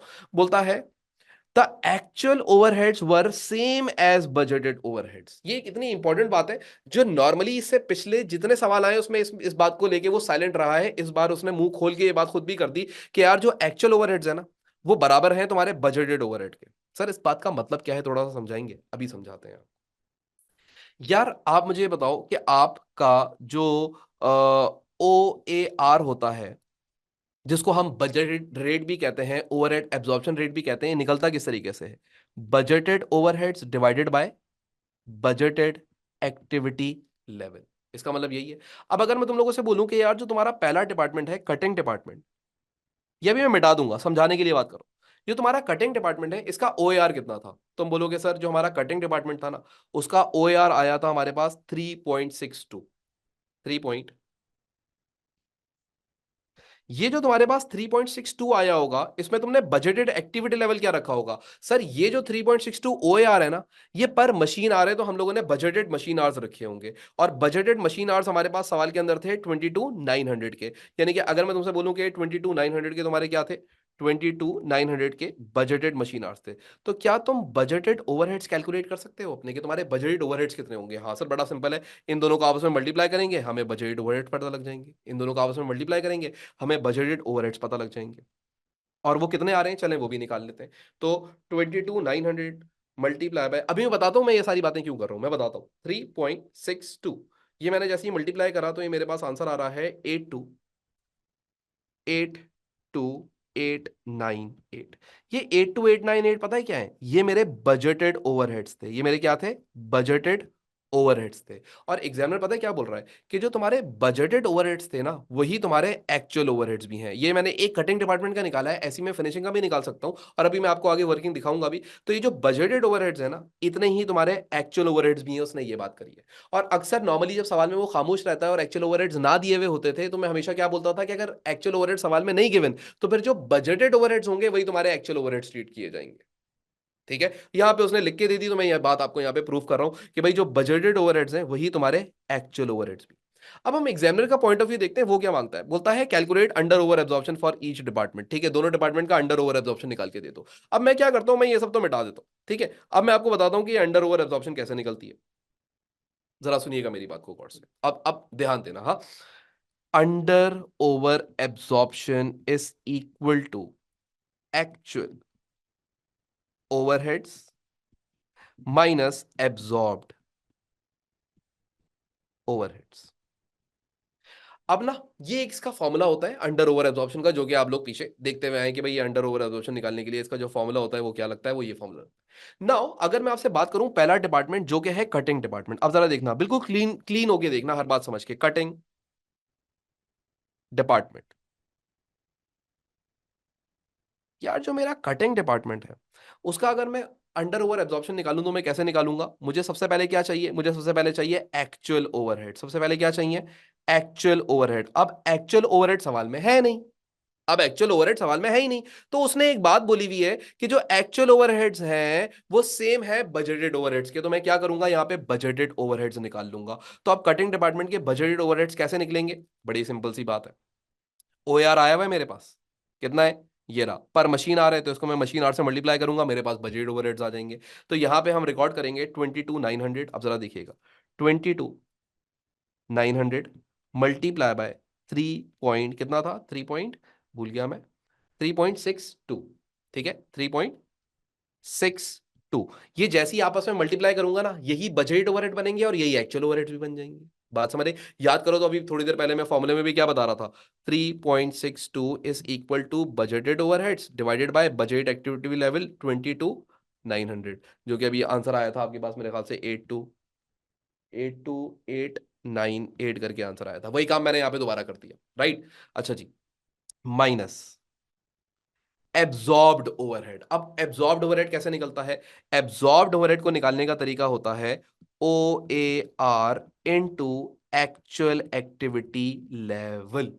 तो अब मुझे बताओ कि तुम्हारे पास OAR कितना था, तुम्हारे पास OAR था 3.62 और ये पर मशीन आर था, कौन सा था, मशीन आर। इसको मल्टीप्लाई किससे कर दो, एक्चुअल एक्टिविटी लेवल से। अब actual activity level cutting department के अंदर एक्चुअल में मशीन कितने घंटे चली है सर, 24,300 घंटे चली है, तो इसको 24,300 से मल्टीप्लाई कर दो, आंसर आ जाएगा। अच्छा जी, आ जाए अब इसकी कैलकुलेशन कर लेते हैं। तो 22,900 प्लस सॉरी मल्टीप्लाई बाय 3.62, अरे मेरा कैलकुलेटर, ठीक है जी। तो ये हमारे पास आंसर आ रहा है इसका 82,898, वही आंसर आया जो हम लोगों ने यहाँ पे निकाला, minus absorbed overhead. Absorbed overhead कितने आ रहे हैं आपके पास, एक्चुअल आवर्स हैं 24,300 मल्टीप्लाई बाय OAR 3.62 का था, तो 3.62 से इसको मल्टीप्लाई कर लेंगे और हमारे पास एक आंसर आ जाएगा। तो ये हमारे पास आंसर आ रहा है 87966। इन दोनों को आपस में माइनस कर लेते हैं, -82,898, तो मेरे पास ये आंसर आ रहा है 5068। और ये जो 5068 आ रहा है ना मेरे पास, ये मेरे पास आ रहा है नेगेटिव। क्या क्या आ रहा है, नेगेटिव। अब सवाल ये है कि ये ओवर एब्जॉर्प्शन है या अंडर एब्जॉर्प्शन है। अगर एब्जॉर्ब्ड ओवरहेड ज्यादा है और बजटेड या एक्चुअल ओवरहेड्स कम है तो इसका मतलब ये ओवर एब्जॉर्प्शन है। लेकिन मैं बच्चों को हमेशा एक तरीका बताता हूँ कि एक टर्म याद रखो, नोपू। तो नोपू का मतलब अगर नेगेटिव आंसर आ जाए, सॉरी, अच्छा जी, अगर आपके पास जो आंसर है वो यहाँ पे, ये मैंने थोड़ा सा गलत लिख दिया, इसको सही कर लो, नोपू। अगर मेरे पास नेगेटिव आंसर आ जाए तो वो क्या हो जाएगा, वो ओवर एब्जॉर्प्शन बन जाएगी। तो मेरे पास अभी आंसर क्या है, नेगेटिव आंसर। तो मैं बोल दूंगा ये ओवर एब्जॉर्प्शन है। आप लोग इसको शॉर्ट करके मत लिखिएगा, पूरा करके लिख लीजिएगा, but this is over absorption. Now इसी तरीके से हम लोग दूसरे डिपार्टमेंट में चलते हैं और अगला डिपार्टमेंट है फिनिशिंग।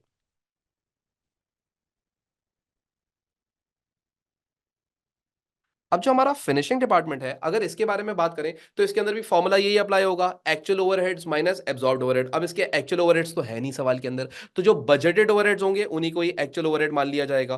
तो अब अगर आप देखो तो जो फिनिशिंग डिपार्टमेंट है उसका OAR कितना था, 2.34, और ये किसकी बेस पे निकला हुआ था, लेबर आर की। तो इन दोनों को आपस में मल्टीप्लाई कर लेते हैं, 8400 यहाँ पे लिख लेते हैं, चले पहले 8400 मल्टीप्लाई बाय डॉलर 2 पॉइंट कितना था, 34 था, 2.34। ठीक है जी, तो यहाँ पे आ जाएगा 2.3।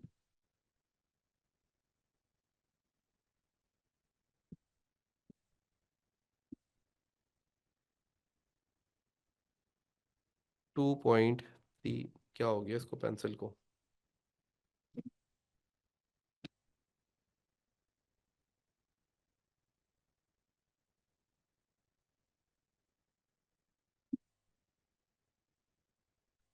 अच्छा जी। तो यहाँ पे हमारे पास कितना आ रहा था, ये आ रहा था 8400 मल्टीप्लाई बाय 2.34। ठीक है जी, तो यहाँ पे हमने लिख दिया 2.34। ठीक है, माइनस एब्जॉर्ब्ड ओवरहेड कैसे निकलता है, OAR into actual activity level. तो OAR कितना है, 2.34 पर लेबर आर था ना ये, तो इसको मल्टीप्लाई भी हम किससे करेंगे, लेबर के आर से, तो एक्चुअल में लेबर के आर कितने लगे हैं? एक्चुअल के अंदर लेबर आर्स लगे हैं 7900 के, तो यहां पे हम 7900 से इसको मल्टीप्लाई कर लेंगे 7900। ठीक है, मल्टीप्लाई बाय 2.34 मल्टीप्लाई बाय $2.34, क्योंकि लेबर आर है तो इसको मल्टीप्लाई भी किससे करूंगा? लेबर आर से करूंगा। ठीक है, अब इसका आंसर निकाल लेते हैं। तो 8400 multiply by 2.34 is equal to, ये मेरे पास आ रहा है 19656 माइनस 7900 मल्टीप्लाई बाय 2.34, तो ये मेरे पास आंसर आ रहा है 18486। तो इक्वल्स टू, माइनस कर दो इसको, 19656, तो ये आंसर आ रहा है 1170। और ये आंसर मेरे पास पॉजिटिव आंसर आ रहा है, और जब पॉजिटिव आंसर आएगा तो इसका मतलब क्या है? ये अंडर एब्जॉर्प्शन है, तो नोपू को मत भूलिएगा, अंडर एब्जॉर्प्शन है। ठीक है, ये आपके पास अंडर एब्जॉर्प्शन कैलकुलेट होके आ गई इस सवाल की। तो इसने बड़े अच्छे वे में, बड़े टेक्निकल वे में, यानी कि एक बच्चा जो समझता होगा पूरा कॉन्सेप्ट उसके लिए बड़ा इजी है, बट जो बच्चा कॉन्सेप्ट नहीं समझता होगा वो किसी भी तरीके से कुछ भी कर लेता, वो इसको कैलकुलेट नहीं कर सकता था, क्योंकि वो कंफ्यूज बड़ा रहता है इसके अंदर कि मैं कौन सी वैल्यू उठाऊं, मैं क्या करूं। तो उसको ये फॉर्मूला बड़ा क्लियर होना चाहिए, और उसको अगर ये फॉर्मूला क्लियर है तो बस बात ही खत्म हो गई, फिर तो कोई कहानी नहीं है। और एक्चुअल ओवरहेड्स के बारे में उसने ये बोल दिया था कि जो बजटेड ओवरहेड है वही एक्चुअल है, तो मैंने ये दोनों जो ओवरहेड्स उठाए ना, ये बजटेड ओवरहेड उठाए सवाल के अंदर। अच्छा, मजे की बात, सवाल में बजटेड ओवरहेड भी दिए हुए नहीं थे डायरेक्टली, लेकिन ओएआर दिया हुआ था, तो हमने उसकी हेल्प से, उसकी हेल्प लेते हुए हम लोगों ने बजटेड ओवरहेड को कैलकुलेट किया। क्लियर? तो इसके लिए जिस बच्चे का ओएआर का फॉर्मूला बहुत स्ट्रांग था, वो उसको बड़े आराम से कैलकुलेट कर जाता। तो ये हम लोगों ने एक और काम भी कर लिया, अंडर ओवर एब्जॉर्प्शन कैलकुलेट कर लिया है। ठीक है, डन। अब हम लोग आगे के पार्ट में बढ़ते हैं, और अगला पार्ट देखते हैं। अगला जो हमारे पास पार्ट है वो कौन सा पार्ट है? वो है हमारे पास एडिशनल इंफॉर्मेशन। अब ये मार्जिनल कॉस्टिंग का पार्ट है। अभी जो आपकी मार्जिनल कॉस्टिंग है ना, ये मार्जिनल कॉस्टिंग को भी हम स्टार्ट करते हैं। अच्छा जी, अब हम लोग अगले पार्ट पे पढ़ते हैं, और जो हमारा अगला पार्ट है उसके अंदर बोलता है एडिशनल इन्फॉर्मेशन। अब आपको कुछ एडिशनल इन्फॉर्मेशन दे रहा है एग्जामिनर, और जो ये एडिशनल इन्फॉर्मेशन दे रहा है बोलता है K Limited uses marginal costing at another factory where a single type of product is made. अब बोलता है इसके पास एक और भी फैक्ट्री है और उसके अंदर मार्जिनल कॉस्टिंग यूज हो रही है। अब देखो, अभी जो रिसेंट जितने भी हम सवाल कर रहे हैं उन सारे सवालों के अंदर एक बड़ी गेम है। वो गेम क्या है कि पहले के शुरू के पार्ट्स के अंदर वो पूरी एब्जॉर्प्शन कॉस्टिंग पूछता है, और उसके बाद फिर बाकी के पार्ट के अंदर मार्जिनल कॉस्टिंग के ऊपर चला जाता है। अब यहाँ पे वो बोलता है the following budgeted information is available. अब आपको कुछ इन्फॉर्मेशन दे रहा है, जैसे कि पर यूनिट की उसने आपको कुछ प्राइस दी भी है। सेलिंग प्राइस पर यूनिट 42 है, डायरेक्ट मटेरियल $12 का है, डायरेक्ट लेबर जो है 1.5 आवर पर यूनिट, यानी एक यूनिट बनाने में लेबर 1.5 घंटा लगाती है, और हम लेबर को $18 पे करते हैं। अच्छा, अगर मैं तुमसे बोलूं कि यार लेबर का आर्ली रेट क्या होगा, मतलब एक घंटे का लेबर को हम कितना पे करते हैं? सर, अभी आपकी जो लेबर है वो 1.5 आवर्स काम करती है, तो आप उसको $18 देते हैं। तो अगर लेबर एक घंटे काम करती होगी तो आप उसको देते होंगे $12, यानी कि $12 जो है, यानी कि अगर मैं इसको पर आर पे निकालूं तो $12 पर आर पर पे करते हैं हम लेबर को, यानी ऐसी समझने के लिए हमने ये बात करी है, और कुछ भी नहीं। फिर उसके बाद बोलता है अदर वेरिएबल कॉस्ट, तो other variable cost per unit $3 की आती है। मैंने बोला ठीक है।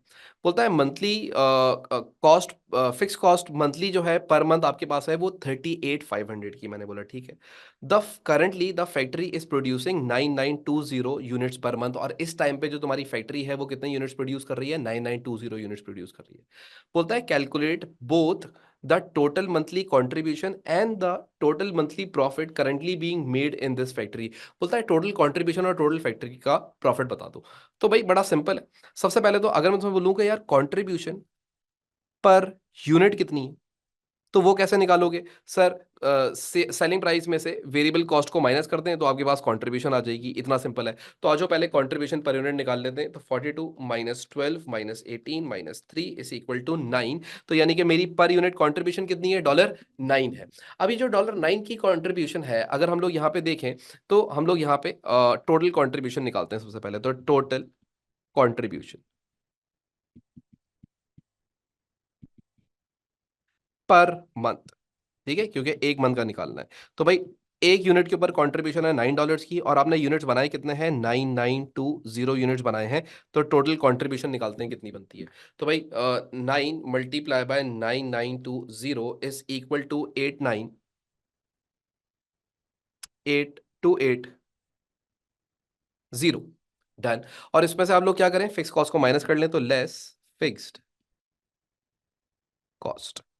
और फिक्स कॉस्ट आपको पर मंथ की डायरेक्टली सवाल के अंदर गिवन है 38,500 की, तो यहां लिख दें 38,500। और इसमें से आप जैसे ही 38,500 माइनस करेंगे 38,500, तो आपको पता लग जाएगा कि आपका प्रॉफिट कितना है। And the profit, monthly profit right now the company is earning 50780 का है। ये आपका प्रॉफिट आ गया। तो 3 मार्क्स के लिए तो पहले उसने ये पूछा था, हमने बोला ठीक है जी, अब आगे बढ़ते हैं। आगे वो आपको बोलता है एडिशनल इन्फॉर्मेशन।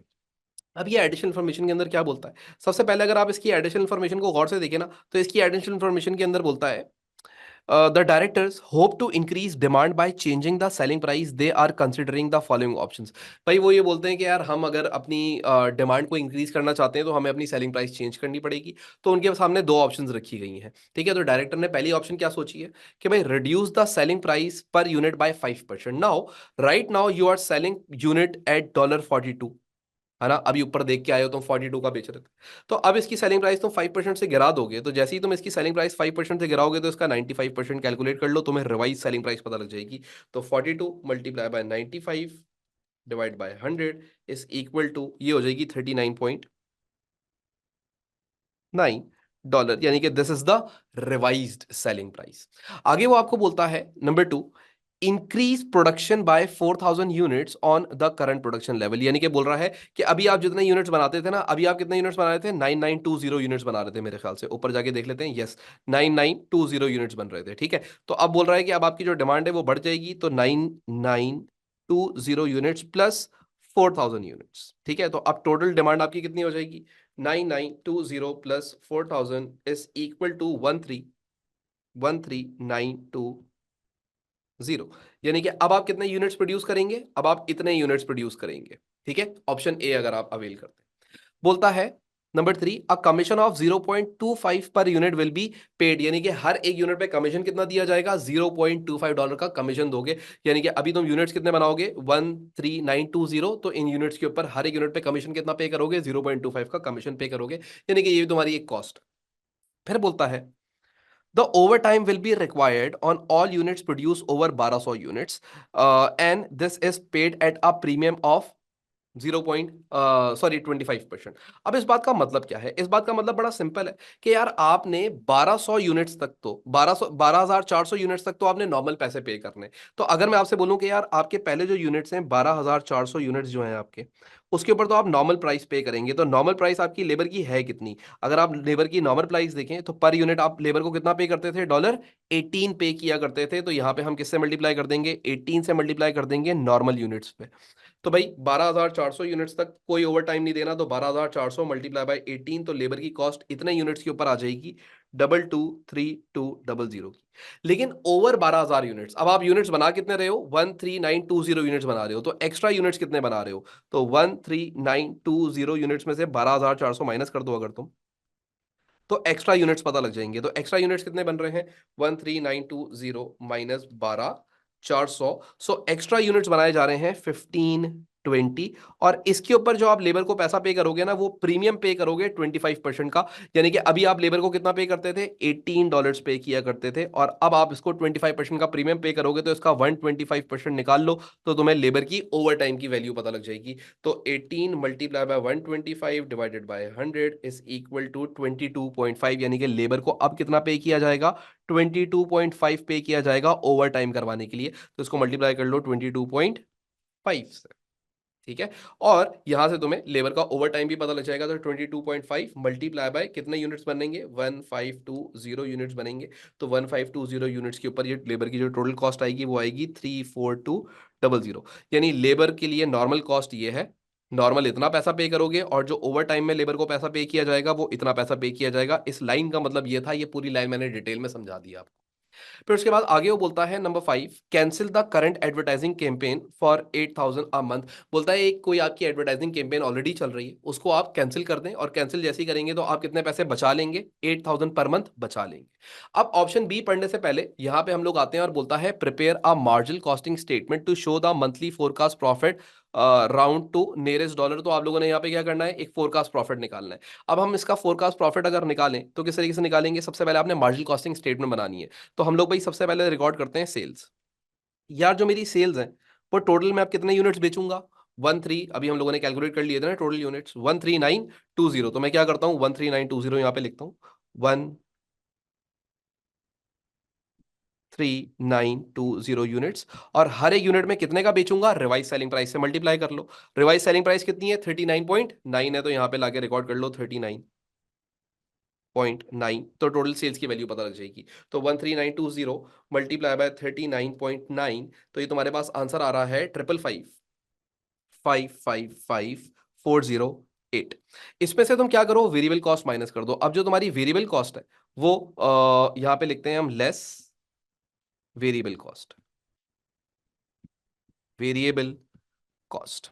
अब जो तुम्हारी वेरिएबल कॉस्ट है इसके अंदर क्या क्या आएगा, सबसे पहले तो मटेरियल। अच्छा, इस ऑप्शन के अंदर मटेरियल की प्राइस में कोई चेंज नहीं आ रहा, तो मटेरियल की प्राइस कितनी रहेगी, मटेरियल की प्राइस उतनी ही रहेगी जितनी पहले रहती थी, और वो कितनी थी, $12 थी। तो हम लोग वो $12 भी कंसिडरेशन के अंदर लेके आएंगे। तो यहाँ पे हम लिखेंगे डायरेक्ट मटेरियल, मटेरियल। और हम कितने यूनिट्स बना रहे हैं, 13920 यूनिट्स बना रहे हैं, और हर एक यूनिट में मटेरियल कितना लगता है, $12 का लगता है, तो इसको मल्टीप्लाई कर लेंगे $12 से। तो भाई हम आंसर निकाल लेते हैं, हमारा आंसर कितना आ रहा है, 13920 multiply by 12 is equal to 167,167,040। ये हमारे पास मटेरियल की कॉस्ट आ गई। इसी तरीके से हम अब रिकॉर्ड करेंगे डायरेक्ट लेबर। अब जो हमारा डायरेक्ट लेबर है वो दो तरीके का है, एक नॉर्मल है और एक ओवर टाइम है। अब जो हमारे पास नॉर्मल लेबर है हम उसको किस तरीके से पेमेंट कर रहे थे, हम नॉर्मल लेबर को पेमेंट कर रहे हैं इस तरीके से, 12400 यूनिट्स 18 के हिसाब से पे कर रहे हैं। तो भाई 12400 यूनिट्स बनेंगे जिसपे हम पे करेंगे इसको $18 के हिसाब से, $18 के हिसाब से हम ये कैलकुलेट कर चुके थे, ऊपर देख लेते हैं, 223200। तो यहाँ पे लिख लेते हैं 223200। और उसके बाद ओवर टाइम जो हम करवा रहे हैं वो कितने यूनिट्स करवा रहे हैं, 1520 यूनिट्स थे मेरे ख्याल से, वो ये रही कैलकुलेशन, 1520 यूनिट्स, और पे कितना कर रहे हैं, 22.5 पर डॉलर पे कर रहे हैं। तो यहाँ पे लिखते हैं 1520 यूनिट के लिए हम जो पे करेंगे लेबर को, वो ओवर टाइम पे करेंगे $22.5 का। और इसका जो हमारे पास आंसर आया था वो कितना आया था, 34200 का। तो ये 34200 यहाँ पे लिख देंगे, ठीक है, 34200। और कोई कॉस्ट आ रही थी, हाँ, एक वेरिएबल कॉस्ट पर यूनिट आ रही थी, वेरिएबल कॉस्ट। अब जो वेरिएबल कॉस्ट थी वो आपके पास 13920 को मल्टीप्लाई कर लो, पर यूनिट की वेरिएबल कॉस्ट कितनी थी, 3 थी। अगर आप भूल गए तो मैं आपको आके दिखा देता हूं कि भाई जो ऑलरेडी कमिटेड कॉस्ट थी वेरिएबल कॉस्ट वो कितनी थी, 3 की थी, तो वो तो आएगी ही आएगी। तो वो भी आप यहाँ पे लाके रिकॉर्ड कर देंगे। तो यहाँ पे आप मल्टीप्लाई बाय 3 कर लें। तो हम लोग करते हैं 13920 multiply by 3 is equal to 41760। Done हो गई बात। और उसके बाद आप लोग जब ये ऑप्शन अवेल कर रहे थे तो आपको कमीशन देना पड़ रहा था 0.25 का, तो वो कमीशन भी रिकॉर्ड कर लें यहाँ पे लाके। तो यहाँ पे हम एक और कॉस्ट रिकॉर्ड करेंगे, कमीशन। अब जो आपका कमीशन है कितने यूनिट्स पे पे करोगे, 13920 यूनिट्स पे। हर एक यूनिट पे कमीशन कितना पे करोगे, $0.25 का कमीशन पे करोगे। तो 0.13920 मल्टीप्लाई बाय 0.25, ये हमारे पास आंसर आ जाएगा 3480। और इन सबको अब हम आपस में ऐड कर लेते हैं। तो 3480 प्लस 41760 प्लस 34200 प्लस 223200 प्लस 167040। तो ये हमारे पास आंसर आ रहा है 46, अब जरा देखिएगा, 46960। तो ये हमारे पास टोटल वेरिएबल कॉस्ट आ गई। ये जैसे ही मैं माइनस करूंगा मेरे पास आ जाएगा कंट्रीब्यूशन। अब जो मेरा कंट्रीब्यूशन है वो कितना आ जाएगा, इसको माइनस कर दो 555408 से, तो तुम्हारे पास कंट्रीब्यूशन पता लग जाएगा। वो मेरे पास आ रहा है 85728 का।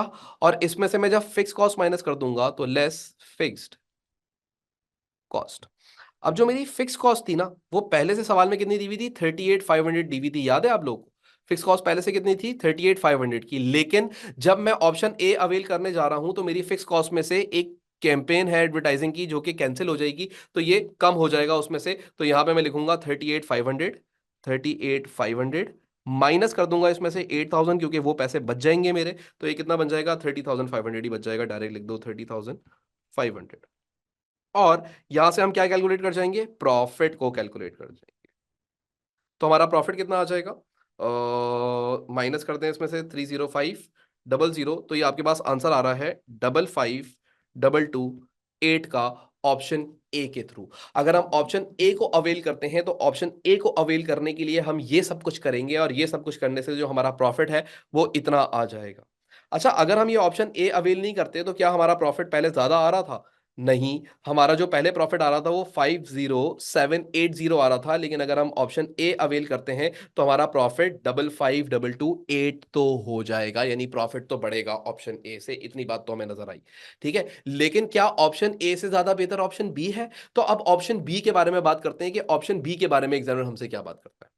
बोलता है सबसे पहली ऑप्शन के अंदर ये बोलता है कि भाई आप लोग सबसे पहले तो रिड्यूस करते हैं सेलिंग प्राइस टू 41, यानी कि अब जो तुम यूनिट 42 का बेच रहे थे वो कितने का बेच दो, 41 का बेच दो। यानी कि उसने डायरेक्टली अब आपको रिवाइज सेलिंग प्राइस ऑलरेडी सवाल के अंदर दे दी। मैंने बोला ठीक है, वेरी गुड, यहां तक बात समझ आ गई है।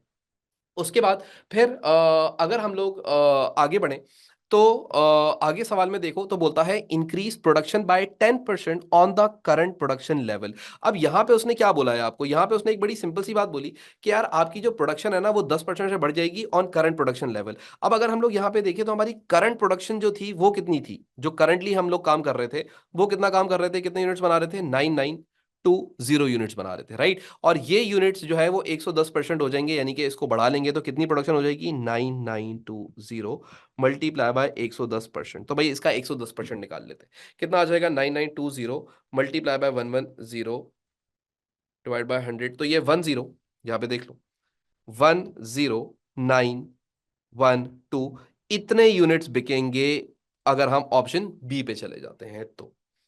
बोलता है इसके लिए तुम्हें एक और काम करना पड़ेगा, invest in more up to date machinery at a cost of 180,000। एक तुम्हें मशीनरी खरीदनी पड़ेगी, और उस मशीनरी की जो कॉस्ट है वो 1,80,000 है, और ये 1,80,000 रुपये तुम्हारा एक कैपिटल एक्सपेंडिचर है। ठीक है, ये तुम्हारी कॉस्ट नहीं है, ये कैपिटल एक्सपेंडिचर है 1,80,000 रुपये।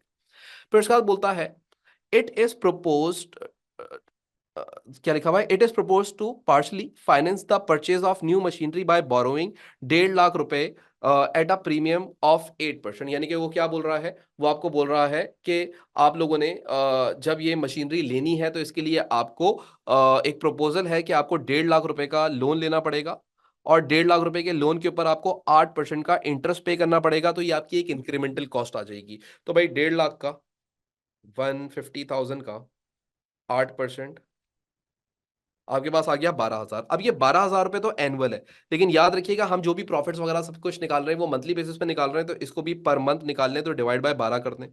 तो भाई इसको मैं डिवाइड बाय 12 करता हूं तो ये 1,000 आ जाएगा, यानी कि इंटरेस्ट एक्सपेंस कितना बढ़ जाएगा मेरा, 1,000 से मेरा इंटरेस्ट एक्सपेंस बढ़ जाएगा। फिर उसके बाद अगली चीज वो बोलता है number 5, machinery is depreciated 25% on cost. और जो मशीनरी है वो 25% से डेप्रिशिएट भी होगी, तो आपका एक डेप्रिसिएशन एक्सपेंस भी बढ़ जाएगा।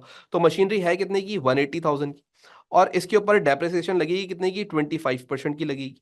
तो पूरे साल की डेप्रिसिएशन पहले पहले निकाल लो, फिर मंथली में कन्वर्ट कर लेना। तो 180,000 multiply by 25 divided by 100, so the full year depreciation is 45,000, which will be divided by 12 in order to calculate per month depreciation, so I will divide it by 12। तो ये मेरे पास आंसर आ जाएगा, जो मेरी इंक्रीमेंटल डेप्रिसिएशन है वो 3750 की है, यानी कि एक खर्चा ये बढ़ जाएगा और एक खर्चा हमारा मंथली बेसिस के ऊपर ये बढ़ जाएगा। इन्वेस्टमेंट हमें इतनी करनी पड़ेगी और सेलिंग प्राइस को कम करना पड़ेगा। अब तक उसने ये बात बोली हमें, मैंने बोला ठीक है। आगे वो बोलता है नंबर 6। अब ये सिक्स वाली बात को जरा गौर से समझिएगा। सिक्स वाली बात को ऐसे समझे कि यार as a result of improvement to machinery the time each worker take to produce one unit will be reduce by 8% and the higher quality product can be made. अब उसने पता है क्या बोला यहाँ पे, उसने बोला कि जो तुम्हारी लेबर एक यूनिट बनाने में 1.5 घंटा लेती है ना, जब ये तुम नई मशीनरी लेके आओगे ना तो उसकी जो प्रोडक्शन की स्पीड है वो 8% से इंक्रीज हो जाएगी, यानी कि वो जो टाइम है वो 8% कम लगा करेगा। मतलब इस बात का मतलब ये है कि अगर मैं तुम लोगों से ये बोलूं कि यार अब तुम लोग कितने यूनिट्स बनाओगे, तुम लोग कितने यूनिट्स बनाओगे, 10912 यूनिट्स बनाओगे। हर एक यूनिट बनाने को नॉर्मल सिनेरियो में लेबर कितने घंटे लेती थी? 1.5 आवर लिया करती थी। तो टोटल घंटे कितने लगते तुम्हें? लेबर को कितने घंटे काम करना पड़ता? 10912 मल्टीप्लाई बाय 1.5। सो लेबर को घंटे काम करना पड़ता 1636 8 आवर्स। इतने घंटे काम करना पड़ता। लेकिन इसकी जो ये घंटे हैं ना, ये कम हो जाएंगे। तो अब ये घंटे कितने परसेंट से कम हो जाएंगे? 8% से। तो यानी कि अगर मैं इसका डायरेक्टली 92% निकाल लूं तो मुझे रिवाइज घंटे पता लग जाएंगे। तो मल्टीप्लाई बाय 92 डिवाइड बाय 100। मैंने 10 कर दिया, डिवाइड बाय 100। तो ये मेरे पास जो आवर्स आ रहे हैं ना, ये मेरे पास आवर्स इसके आ रहे हैं कैलकुलेट होके। मैंने क्या करा है, एक सेकंड रुकिएगा जरा। 16368, कितने ही बन रहे थे? 16368 मल्टीप्लाई बाय 92। ठीक है जी। तो ये आंसर आ रहा है मेरे पास 15058.56 आवर्स।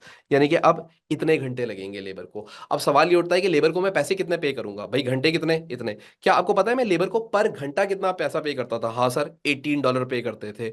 नहीं, मैं लेबर को पर घंटा $18 पे नहीं करता था, बल्कि मैं लेबर को पर यूनिट $18 पे करता था। पर घंटा मैं कितना पे करता हूं लेबर को? $12 करता हूं। मैंने आपको यहाँ पे उस वक्त ये बात करी थी और आपको ये बात समझाई थी कि ये लेबर का जो रेट है वो पर घंटे $12 का है। तो मैं इसको मल्टीप्लाई किससे कर लूं? अगर मैं इस चीज को या इन घंटों को मल्टीप्लाई कर लूं $12 से, यानी कि पर घंटे का मैं पैसा लेबर को $12 देता हूं, तो अगर मैं इसको 12 से मल्टीप्लाई कर लूं तो मेरे पास एक आंसर आ जाएगा मल्टीप्लाई बाय 12। तो ये मेरे पास आंसर आएगा 180 उसने बोला हुआ था 0.72 आ रहा है, तो उसने बोला हुआ था राउंड ऑफ कर लेना, तो इसको मैं 703 कर लेता हूं। ठीक है। तो अब लेबर का खर्चा कितना आएगा? लेबर का खर्चा इतना आएगा। इसको बड़े गौर से देख लीजिएगा कि भाई अभी यूनिट कितने बनेंगे? इतने। नॉर्मल सिनेरियो में लेबर कितने घंटे लेती? इतने घंटे लेती। लेकिन 8% से तुम्हारी जो लेबर है वो उसका जो टाइम है वो कम हो जाएगा। तो अब वो कितने घंटे लेगी? 15058 घंटे लेगी। हर एक घंटे का मैं लेबर को कितना पैसा पे करता हूँ? $12 पे करता हूँ। तो टोटल लेबर को कितना पैसा पे करूंगा? 180703 पे करूंगा। क्लियर हो गई बात? अब वंस मैंने ये वाला काम कर लिया, तो अब मैंने क्या करना है? अब मैंने यहां पे आके अपनी ऑप्शन बी की मार्जिनल प्रॉफिट स्टेटमेंट बनानी है। तो मैं सबसे पहले यहाँ पे सेल्स बुक करूंगा। अभी मैं कितने यूनिट्स बेचने वाला हूं? मैं यूनिट बेचने वाला हूं 10912 यूनिट बेचने वाला हूं। ऐसा ही है? आप ऊपर निकाल चुके थे कि आप कितने यूनिट्स बेचेंगे? 10912 यूनिट्स बेचेंगे। याद है ये वाली बात मेरी? क्लियर? तो अब आप इतने यूनिट्स बेचेंगे और हर एक यूनिट कितने का बेचेंगे? सर आप हर एक यूनिट बेचेंगे $41 का। तो आप इसको मल्टीप्लाई कर लेंगे किससे? 41 से। तो मल्टीप्लाई बाय $41। राइट। तो अब हम लोग इसका आंसर निकाल लेते हैं। तो 10912 multiply by 41 is equal to, ये हमारे पास आंसर आ जाएगा 447392। फिर उसके बाद हम लोग यहां पे लिखेंगे वेरिएबल कॉस्ट, तो लेस वेरिएबल कॉस्ट। अब जो हमारी वेरिएबल कॉस्ट है उसके अंदर हमारे पास सबसे पहले आ जाएगा डायरेक्ट मटेरियल। ऑप्शन ए हो या ऑप्शन बी हो, मटेरियल में कोई फर्क नहीं पड़ा था। तो 10912 यूनिट जो आप बनाओगे वो आप पे करोगे $12 के हिसाब से, क्योंकि मटेरियल $12 का ही था। ये हम लोग इतनी दफा सवाल में देख चुके हैं। 10912 multiply by 12 is equal to, ये आपके पास आंसर आ जाएगा 130,944 का। फिर उसके बाद आप यहां पे रिकॉर्ड करोगे डायरेक्ट लेबर।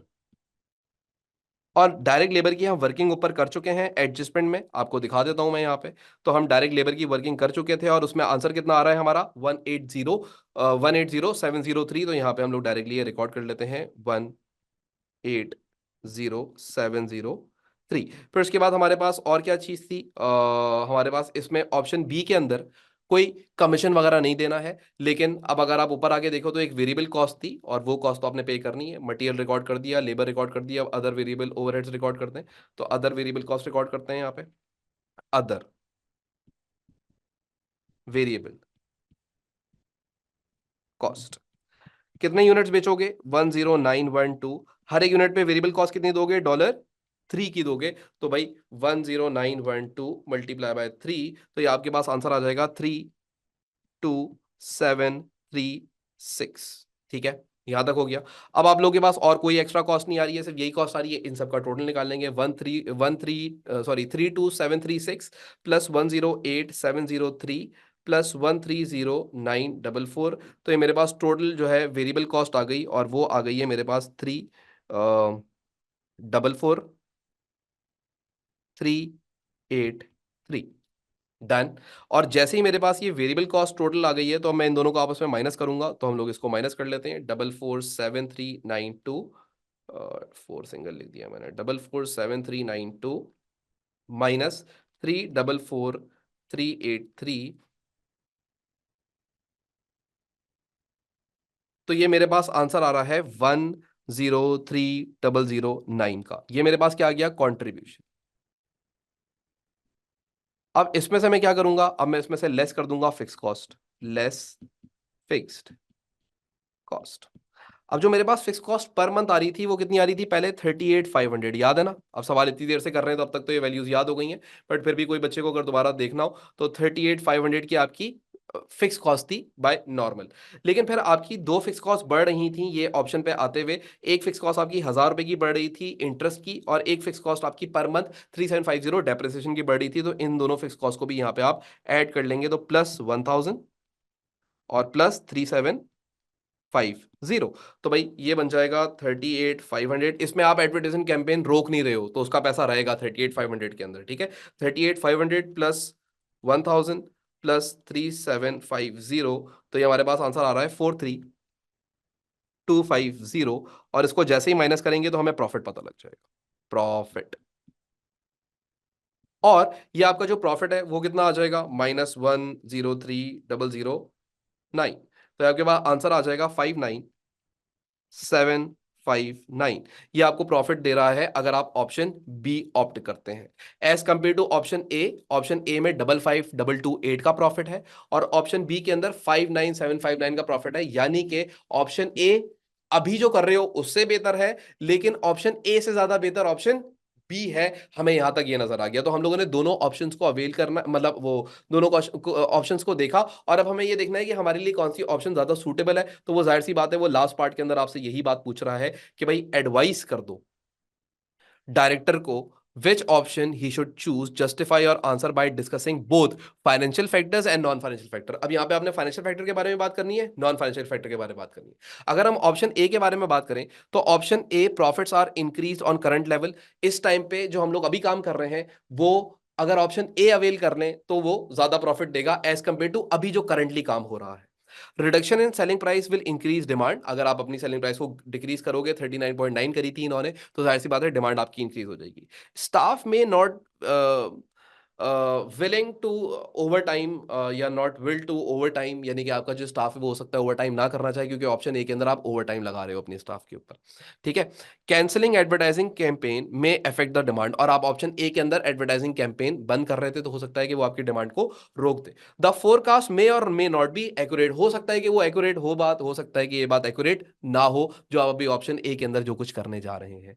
इसी तरीके से as far as option B is concern. अच्छा, अब मैंने ना आंसर्स दो तरीके से लिखे हैं। एक में मैंने पॉइंटर्स फॉर्म के अंदर आंसर मेंशन करे हैं, और दूसरे में बच्चे अक्सर बोलते हैं कि यार कौन सा लिखें, तो भाई मैं हमेशा बोलता हूं कि पॉइंट्स पूरे होने चाहिए। आप उसको भले पैराग्राफ में लिखें, भले आप उसको पॉइंटर्स बना के अच्छे अच्छे लिखें, कोई फर्क नहीं पड़ता, बट पॉइंट्स पूरे होने चाहिए। तो मैंने ऑप्शन बी को जो लिखा है ना, वो मैंने थ्योरेटिकल वे के अंदर लिखा, यानी कि पैराग्राफ वे में लिखा option B.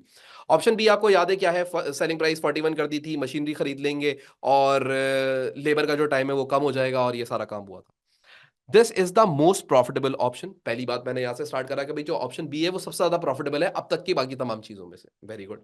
How ever this option needs finance, so will it be possible for business to obtain a loan. तो हमने अगली बात ये करी कि भाई इसके लिए इसको एक बड़ा कैपिटल एक्सपेंडिचर करना है 1,80,000 रुपए का, और 1,80,000 रुपए का एक्सपेंडिचर करने के लिए इसको फाइनेंस चाहिए। तो क्या इसको ये फाइनेंस इजीली मिल भी जाएगा या नहीं मिल जाएगा, ये एक चीज बात करी हमने।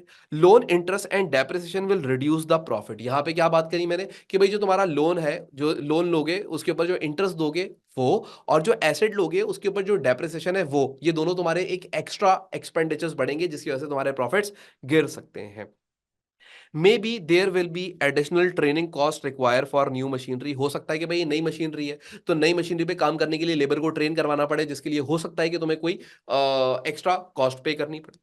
May be installation of machinery cause a delay in production. हो सकता है कि भाई ये जो नई मशीनरी लगाओ इसकी इंस्टॉलेशन के अंदर थोड़ा सा तुम्हारी प्रोडक्शन के अंदर डिले भी आ सकता है। ये भी एक प्रॉब्लम लिखी मैंने। और फिर अगेन वही बात जो शुरू में पहले वाले पॉइंट में भी करी थी, द फोरकास्ट मे और मे नॉट बी एक्यूरेट। हो सकता है कि जो आप फोरकास्ट कर रहे हो ये एक्यूरेट हो सकता है कि ये फोरकास्ट एक्यूरेट ना हो। And that's it. ये हम लोग का जो फेब्रुवरी मार्च का भी पूरा पेपर था ये भी हम लोगों ने 100% कंप्लीट कर लिया। कॉस्टिंग के क्वेश्चन के ऊपर मैंने ज्यादा टाइम इसलिए लगाया क्योंकि कॉस्टिंग में आप सब कुछ पूछ लेता है तो हर एक एक पॉइंट बच्चे को मैं क्लियर करता जाता हूं। तो मैं उम्मीद करता हूं कि ये पेपर आप लोगों को बहुत अच्छे से समझ आया होगा और अब आपको इस पेपर के अंदर कोई भी खास क्वेरी या कोई भी खास टेंशन नहीं होगी। राइट।